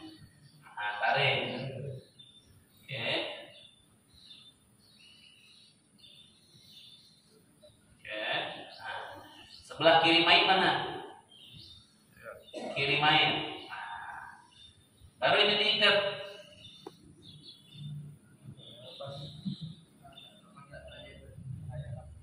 Oh, Mbak.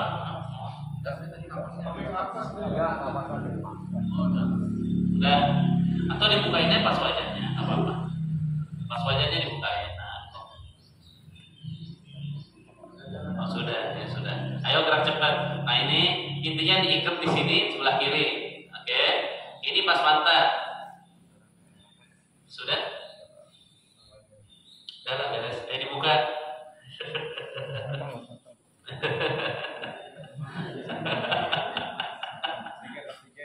Ini Ustaz Alif takut butuh tambahan oksigen.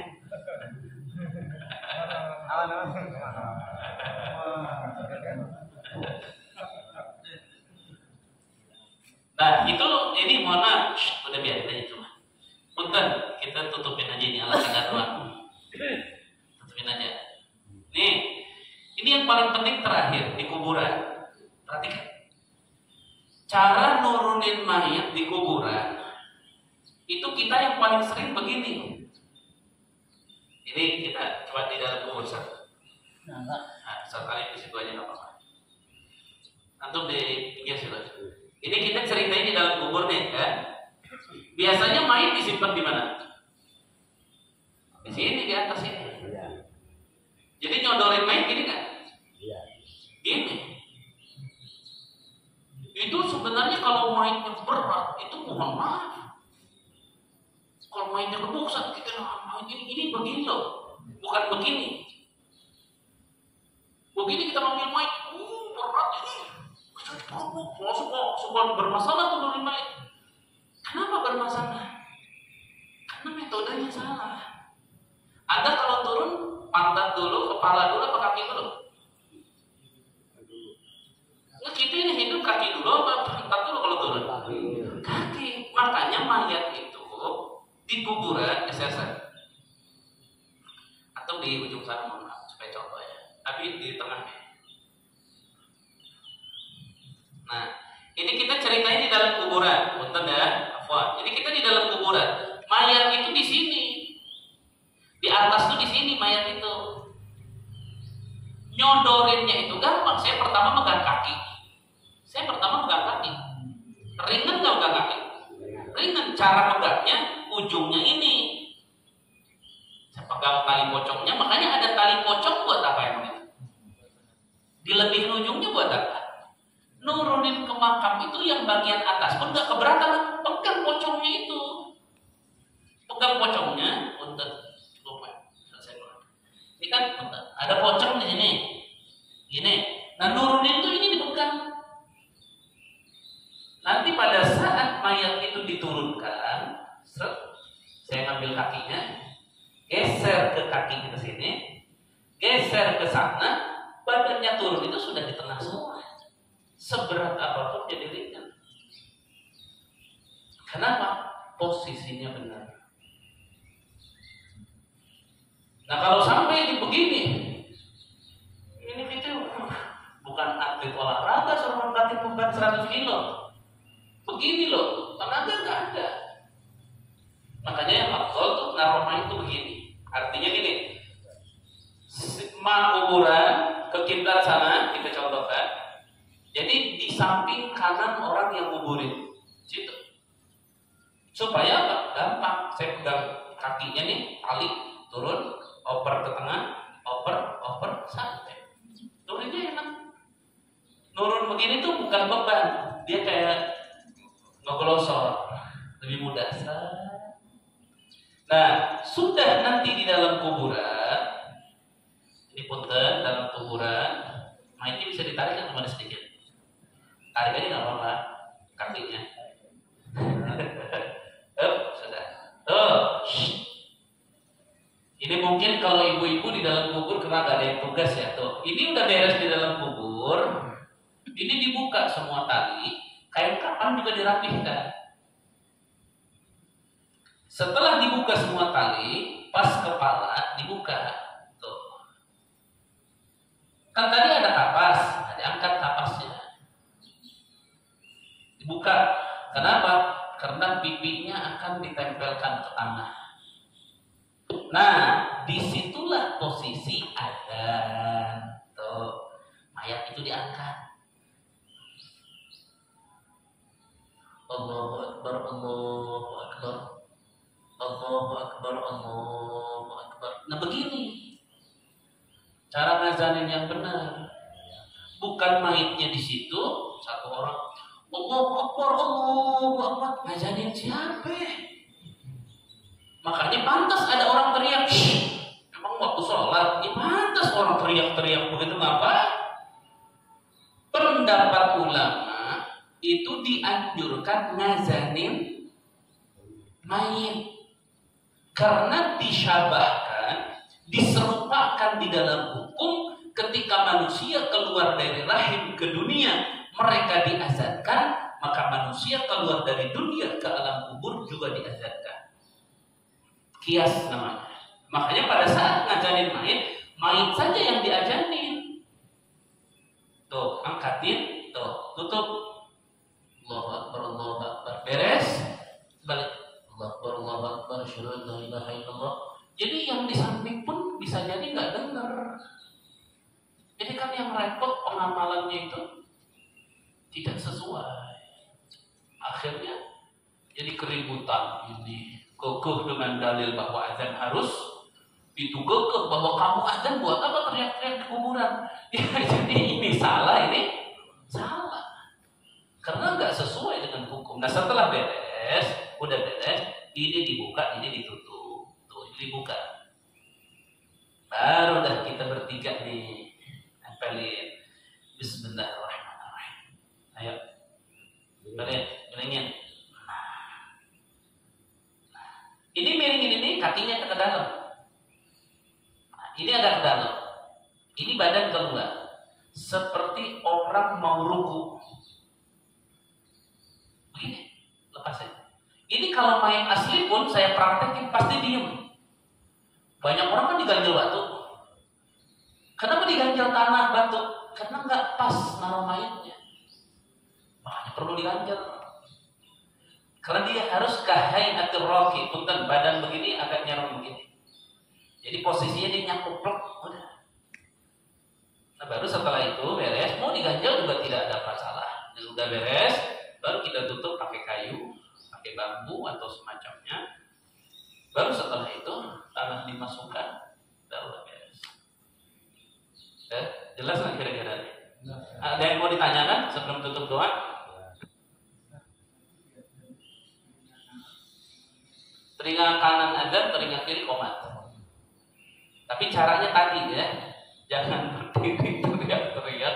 Ada lagi orang yang sedang nguburin di bawah, mayit di bawah, yang ngurus di bawah, dia di atas aja. Allahu Akbar, Allahu Akbar. Sudah ngajarin apa? Orang masuk waktu sholat belum?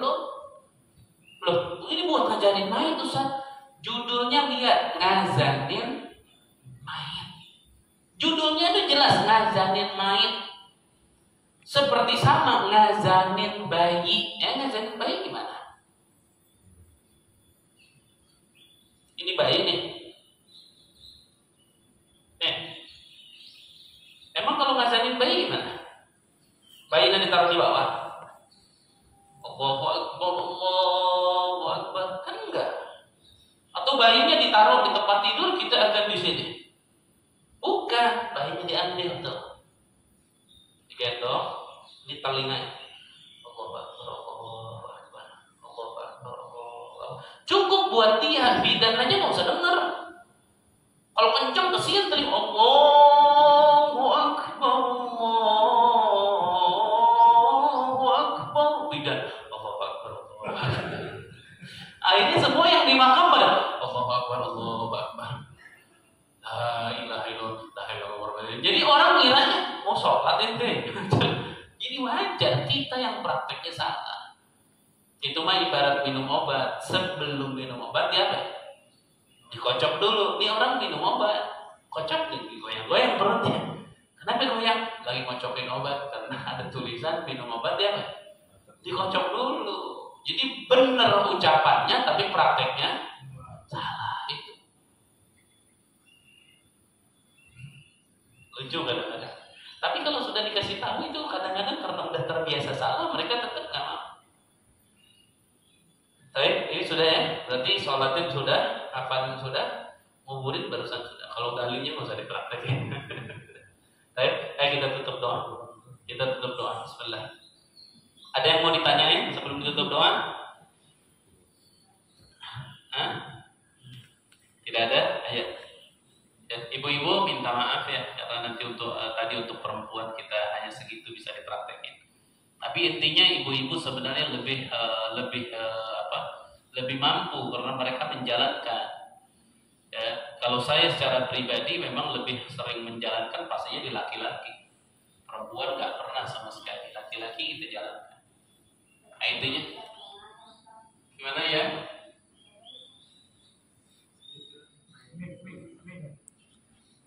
Apa ya?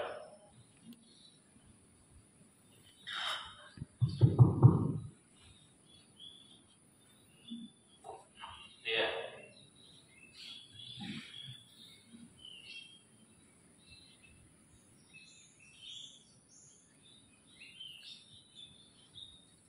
Silahkan.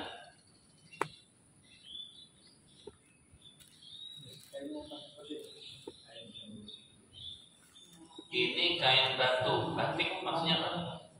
Mohon maaf, itu kan saya ada 2 lembar kain. Mengingat di masjid sini kan tidak ada yang habis kain untuk jenazah saat jenazah dimandikan.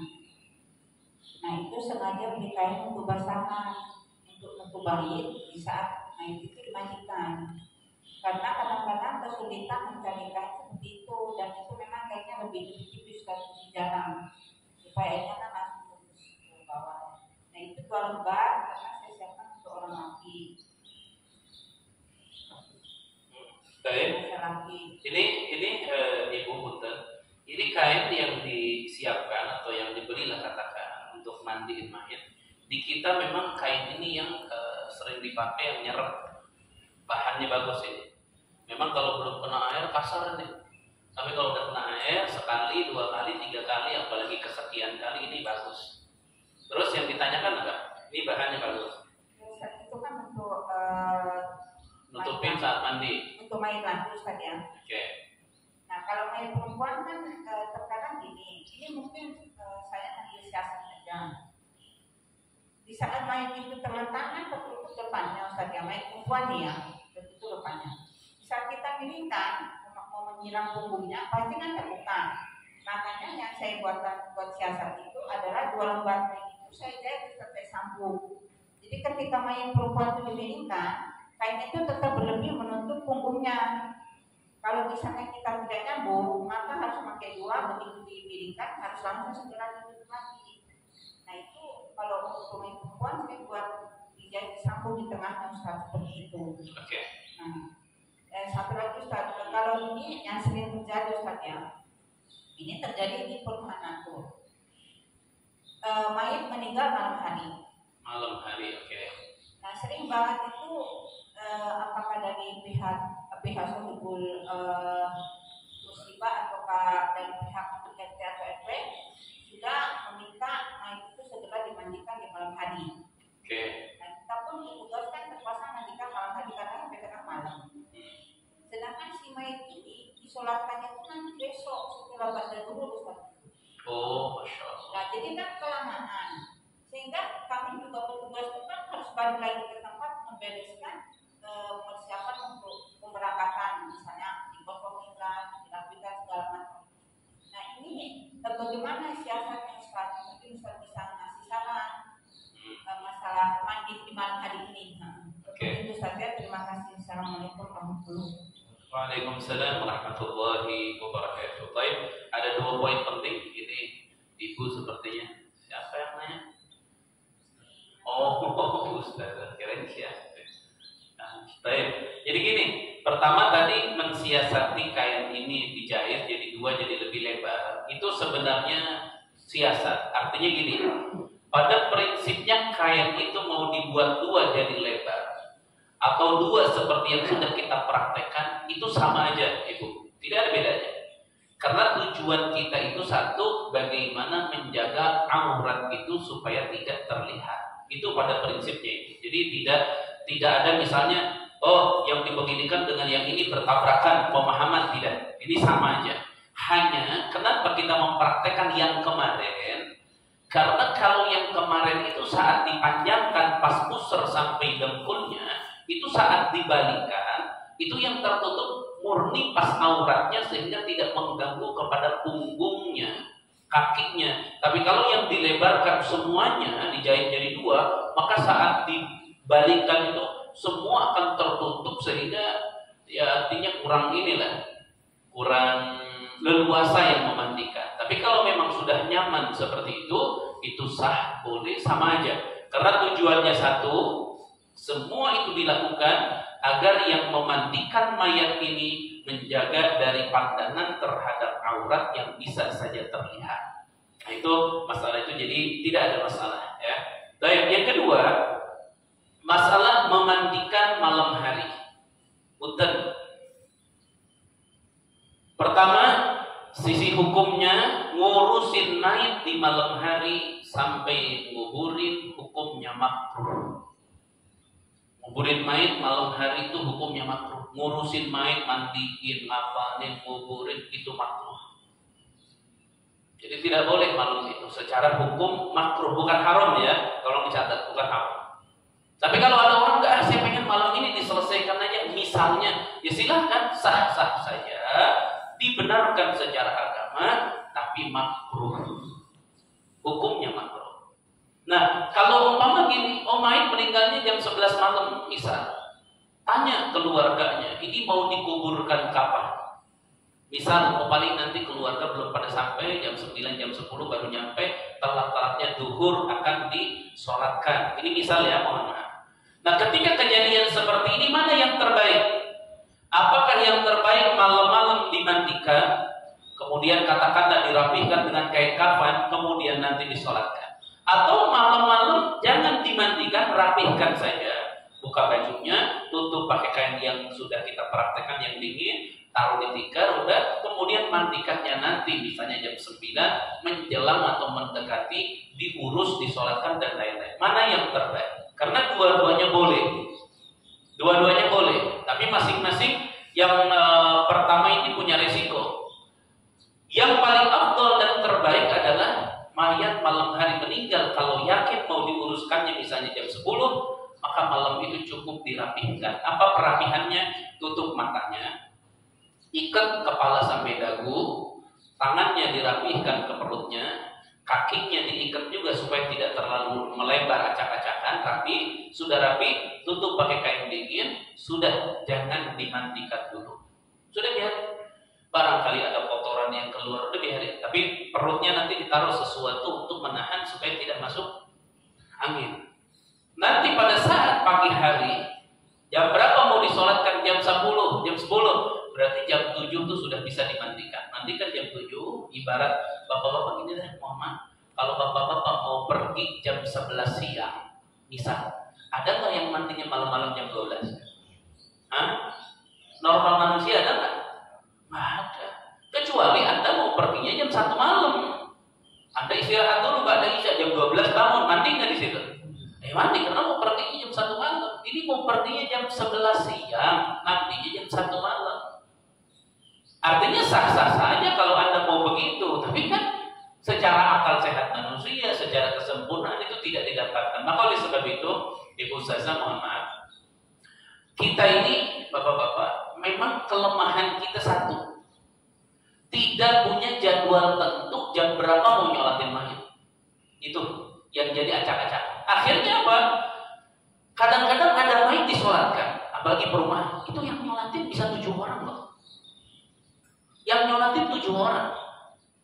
Akhirnya beranggapannya orang apa? Oh, ini orang perumahan muslimnya enggak mau saling tolong menolong ini, misalnya. Masa sampai muslimnya ada 100 yang nyolatin cuma 7 orang, tidak 50%. Ini sebenarnya nggak boleh nyalahin, nggak boleh.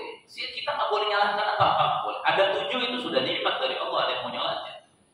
Dan bukan main ini baik atau jelek, bukan. Tapi pada prinsipnya kita tidak punya waktu yang baku, sehingga masyarakat itu kalau nyolatin jam 10 siang, bapak-bapak mungkin udah berangkat kerja jam setengah 6. Mungkin udah berangkat kerja, mungkin udah begini, udah begitu, udah acak-acakan. Tapi kalau punya waktu yang dibakukan, Muslim itu tidak akan acak-acakan. Dia sudah punya prediksi. Misal, kalau main meninggalnya dari maghrib sampai subuh, berarti malam masuknya. Maka nyolatin mainnya setengah 7. Nanti subuh itu udah dimandiin tuh. Kalau mainnya meninggal dari jam 7 ke atas, maka disolatinnya ba'da asar. Itu contoh aja. Maka nanti ketika ada pengumuman, ada yang meninggal di perumahan misalnya, jam berapa? Jam 10 malam. Bapak-bapak tuh udah tahu. Oh, besok saya nyolatin dulu jam setengah 7. Berarti berangkat kerja saya jam setengah 8. Saya kontak dulu teman saya telat nih, soalnya tetangga yang meninggal setengah 8 saya berangkat. Jadi semua masyarakat tuh sudah bisa mengatur jadwalnya masing-masing karena jadwal sholat sudah tepat. Jadi meninggalnya misalnya jam 2 malam, diuruskannya pagi, diinformasikannya jam 8 hari Selasa. Lo bapak-bapaknya sudah kemana? Udah ke pabrik, udah ke ini, ke hutan, ke sana, udah nggak ada. Ini yang nyolatin cuman segelintir orang yang pemakaman, akhirnya ini jadi fitnah, akhirnya jadi bahan pembicaraan, akhirnya. Nah itu hal-hal seperti itulah yang sebenarnya di setiap kampung harus ada ketertiban, harus ada jadwal yang dibakukan. Nah di kita ini kelemahannya, punten mayat itu disiksa kadang-kadang dengan menunggu keluarga yang jauh yang belum datang. Begonya lagi keluarganya yang jauh, pokoknya jangan dikuburkan dulu sebelum saya datang. Bego nggak coba? Mau ngapain lagi coba? Sekarang ibu saya meninggal, saya kebetulan masih ada di Surabaya, lagi menuju pulang, sampai di Tegal lah katakan. Tegal ke rumah itu kan anggap 5 jam juga sampai. Punten, ini contoh aja. Di rumah sudah pada ngumpul orang, mayat sudah bersih, sudah rapi, harus nunggu saya. Punten, mau ngapain nunggu saya sampai ke rumah? Ayo coba dijawab dulu, mau ngapain kira-kira? Mau saya suapin makan? Mau saya kasih duit? Mau saya ajak jalan-jalan? Nggak ada. Jangan diganggu main itu.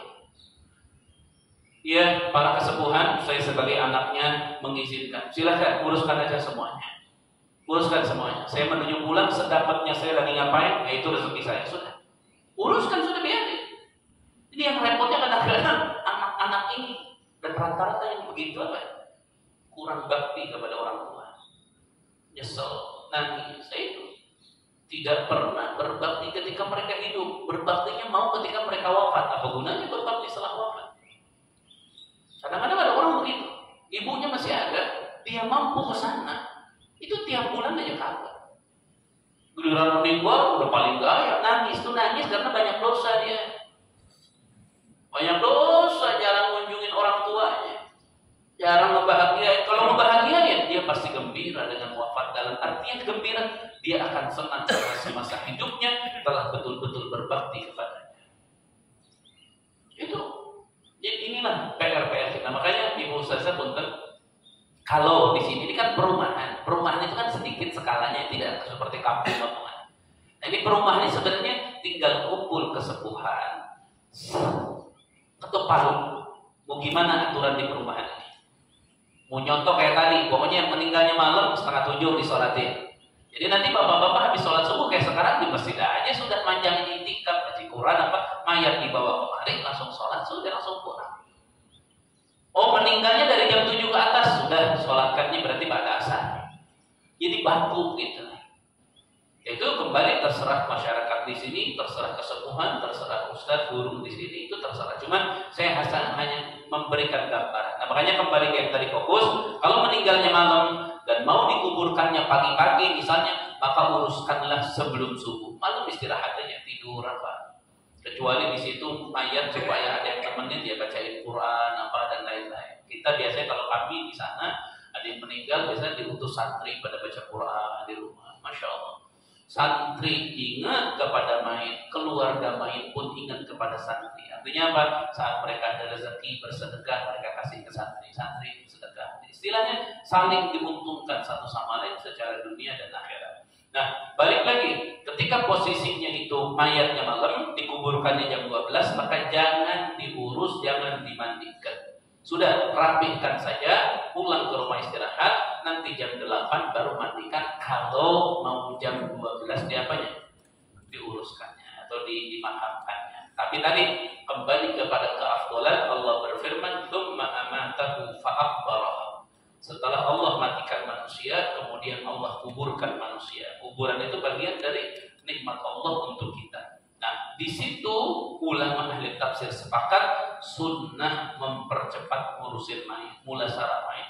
Ada anak masih jauh, kabari tetap, telepon tetap, kemudian mintalah ridhonya supaya ini diuruskan. Khususnya yang jauh, lama akhirnya. Ada juga yang sadar, banyak yang sadar, uruskan saja ibu saya, bapak uruskan saja. Saya pasti kesana sekarang. Ada yang kagak sadar.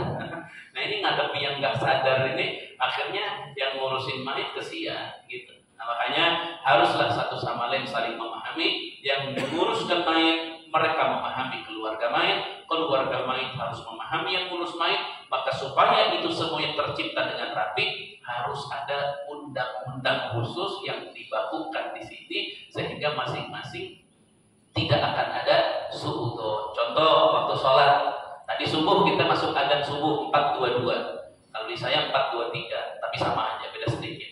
Pada saat beres adzan, ke qomat ada nggak tadi 10 menit? Ada nggak 10 menit? Itu bagus. Berapa? 12 menit itu bagus. Sampai tadi saya baca ya Hayyu ya Qayyum itu bagus. Kenapa? Supaya tidak ada fitnah-fitnah. Ya sekarang ini, kalau tidak ada itu, bapak-bapak baru sampai sholat sunat di belakang. Allahu Akbar. Qomat dia. Allahu Akbar, Allahu Akbar. Nanti yang sholat sunat pasti ngomong nggak? Masih ngomong, wah satu muadzin siapa sih itu? Orang baru sholat sunat yang kalau mau qomat itu lirik-lirik dulu ke belakang. Mau si ada yang sholat sunat jangan qomat dulu. Itu kan akhirnya jadi sesuatu gitu. Tapi kalau udah baku begini, ada nggak yang ngomong-ngomong kayak begitu? Nggak ada. Kenapa? Karena ketika qomat dia nggak bisa nyalahin. Oh iya saya telat sih. Begitu sadar jadinya. Tapi kalau nggak ada ini, dia udah tahu telat tetap nggak terima bahwa dia salah. Ini yang qomat yang dimarahin. Apalagi zaman sekarang, punten-punten, penumpang lebih galak daripada sopir. Jadi jangan salah, penumpang lebih galak daripada sopir. Dia nggak ngerti. Saya punya santri, jadi imam di Jakarta, saya perlu sebutin. Saya panggil pengurusnya semua. Saya bilang sini, ya. Anda kalau pergi ke luar negeri naik apa? Pesawat. Pilot itu gajinya mahal nggak? Mahal. Oke. Sopir bis gajinya mahal nggak? Mahal. Itu cuma bawa ini dari satu tempat ke tempat yang lain. Ini anak punya sopir mau bawa ini sampai ke surganya Allah. Jadi jangan sia-siain deh sopir. Saya bilang gitu. Akhirnya mereka ngegaji. Ustaz kata ini gajinya per bulan kita kasih sekian. Nggak boleh ngomong gaji. Saya bilang ini bukan pekerja ini. Kamu itu karyawan ini. Enak aja. Saya ngomong. Karena banyak orang beranggapan ketika imam dikasih hadiah, anggapannya itu karyawan. Jadi makmum itu ngatur semena-mena. Kadang-kadang jadi imam gimana sih? Merasa karena dia nyumbang akhirnya diberikan hadiah. Ini kebelingernya manusia. Saya ngomong awas ya. Dan ada cerita gaji kasih hadiah. Nah, ya udah Ustaz, paling dikasih hadiah per bulan sekian. Kecil amat. Supir angkot aja lebih dari itu. Akhirnya ya udah Ustaz kita tingkatkan sekian, masih kecil. Saya bilang nggak bisa. Ayo kita kejar dulu sopir angkot berapa sih? Sopir angkot berapa? Ini orang mau bawa ente 5 waktu dengan benar, Qurannya bagus, bacaannya bagus, fikihnya bagus, bisa ngajar. Akhirnya ngomong ya udah sekian. Saya bilang oh cukup lah di atas UMR. Akhirnya alhamdulillah. Ya, sekarang berjalan bagus, rapi alhamdulillah. Yaitu maksudnya kita sama-sama harus punya kesadaran dalam masalah agama, punya kepekaan. Dan ketika menggunakan aturan, semuanya akan rapi, akan berjalan lebih baik daripada tidak adanya aturan. Contoh bab mayit kita kembali, kalau waktu sholat tidak teratur sholatin mayit, maka pasti akan acak-acakan. Nantinya nyolatin main itu tergantung maunya sahibul bait. Akhirnya masyarakat harus mengikuti keinginan sahibul bait. Orang udah maksa-maksain, meninggalnya jam 12 malam, subuh-subuh udah maksain ke rumah takziah. Kenapa? Berharap jam 7 disolatin. Jam 8 belum, jam 9 belum. Emang orang itu nggak ngomel emang di rumahnya? Kalau tahu tadi jam 12 disolatin, bapak kerja. Ini akhirnya kerja kagak, sholatin kagak, belum. Jadi masalah. Pokoknya walaupun itu bukan permusuhan, walaupun itu bukan cacian hinaan, tapi itu menjadi sesuatu yang memperkeruh kebersamaan kita di dalam mewujudkan ibadah-ibadah yang terbaik yang mendekatkan kita semua kepada ridha Allah. Makanya silakan, ada guru, ada ustaz kita, ada yang lain juga, ada persatuan, kumpul, lakukan sudah, agar di kemudian hari tidak ada sesuatu yang akhirnya bisa menjadi perbincangan, akhirnya bisa mewujudkan saling mencaci, saling memaki, kesannya saling memfitnah, akhirnya jadi permusuhan. Makanya bapak-bapak bukan titipan pesan yang terakhir dari saya. Perhatikan, manusia itu akan berpecah belah berawal dari buruk sangka. Dibiarkan buruk sangka, maka lahirlah fitnah. Lahir fitnah. Coba misal ibu ustazah lagi ngurusin mayit, misal sudah maksimal luar biasa, misal ini mah tiba-tiba karena ada miss, akhirnya ada ucapan ngurusin mayit siapa sih ini orang, mentang-mentang nggak dikasih duit misalnya, lalu akhirnya itu kan fitnah. Nanti akhirnya sampai ke telinga yang mandi mayit, coba gimana? Buruk sangka lahir fitnah. Dari fitnah ini, udah fitnah nih, fitnah lahirlah namanya adawah, permusuhan. Dari permusuhan kalau tidak dibenahi juga lahirlah perpecahan. Dari perpecahan lahirlah bentrok, nyawa dan lain bisa terjadi. Makanya mengantisipasi itu semuanya bagaimana bangun komunikasi yang baik, dan membangun komunikasi dalam ngurusin main harus ada ketetapan yang disepakati, yang disetujui, sehingga pada saat ada orang meninggal keluar dari ketetapan itu dan terjadi sesuatu maka tidak ada yang disalahkan siapapun. Misal ada orang setelah dibakukan, ini contoh ya, setelah dibakukan dia ngomong udah saya mau jam 10 aja, bisa. Tapi udah dibakukan aturannya nih, misalnya ternyata jam 10 yang nyolatin 2 orang bisa, maka dia nggak akan nyalahkan siapa-siapa. Dia akan sadar, oh iya, saya nggak ikut aturan di perumahan sih, karena saya pengen jam 10. Ya makanya yang nyolatin cuma 2 orang, kalau ikut aturan malah pasti kayak waktu itu tuh mayat bisa sampai 3 sok misalnya. Karena kalau sudah teratur, dibangun kesadaran saling membantu, maka akan terwujud kesempurnaan dalam kebersamaan. Karena isi kepala berbeda. Satunya isi kepala dengan aturan. Ada aturan baru isi kepala menyatu. Coba di situ. Tit, belum 12 menit. Berani nggak yang ada koma? Berani nggak yang ada koma? Nggak berani kan? Karena salah, melanggar aturan. Maka pada saat di sini ada yang marah, jamaah salah melanggar. Kamu ini aturannya tuh. Jadi kembali ke mana? Ke aturan. Giliran sudah komat, Allahu Akbar, Allahu Akbar. Jamaahnya ada yang ngomel. Komat saya masih sholat sunat juga. Aturan. Jadi yang ini nunjukin kemana? Aturan, yang ini nunjukin kemana? Semua akan mengacu kepada aturan. Jadi tidak akan ada yang disalahkan nantinya. Aturan. Paling nanti yang salah siapa sih yang buat aturan ini? Bismillahirrahmanirrahim. Alhamdulillah, Allahumma shalli wa sallim ala sayyidina Muhammad wa ala sayyidina Muhammad. Allahumma ighfir lil mu'minin wal mu'minat wal muslimin wal muslimat al ahya'i minhum wal amwat bi rahmatika ya arhamar rahimin. Rabbana atina fid dunya hasanah wa fil akhirati hasanah wa qina adzaban nar. Wa sallallahu ala sayyidina Muhammad wa ala alihi wa sahbihi wasallam. Alhamdulillahi rabbil alamin. Wassalamu alaikum warahmatullahi wabarakatuh.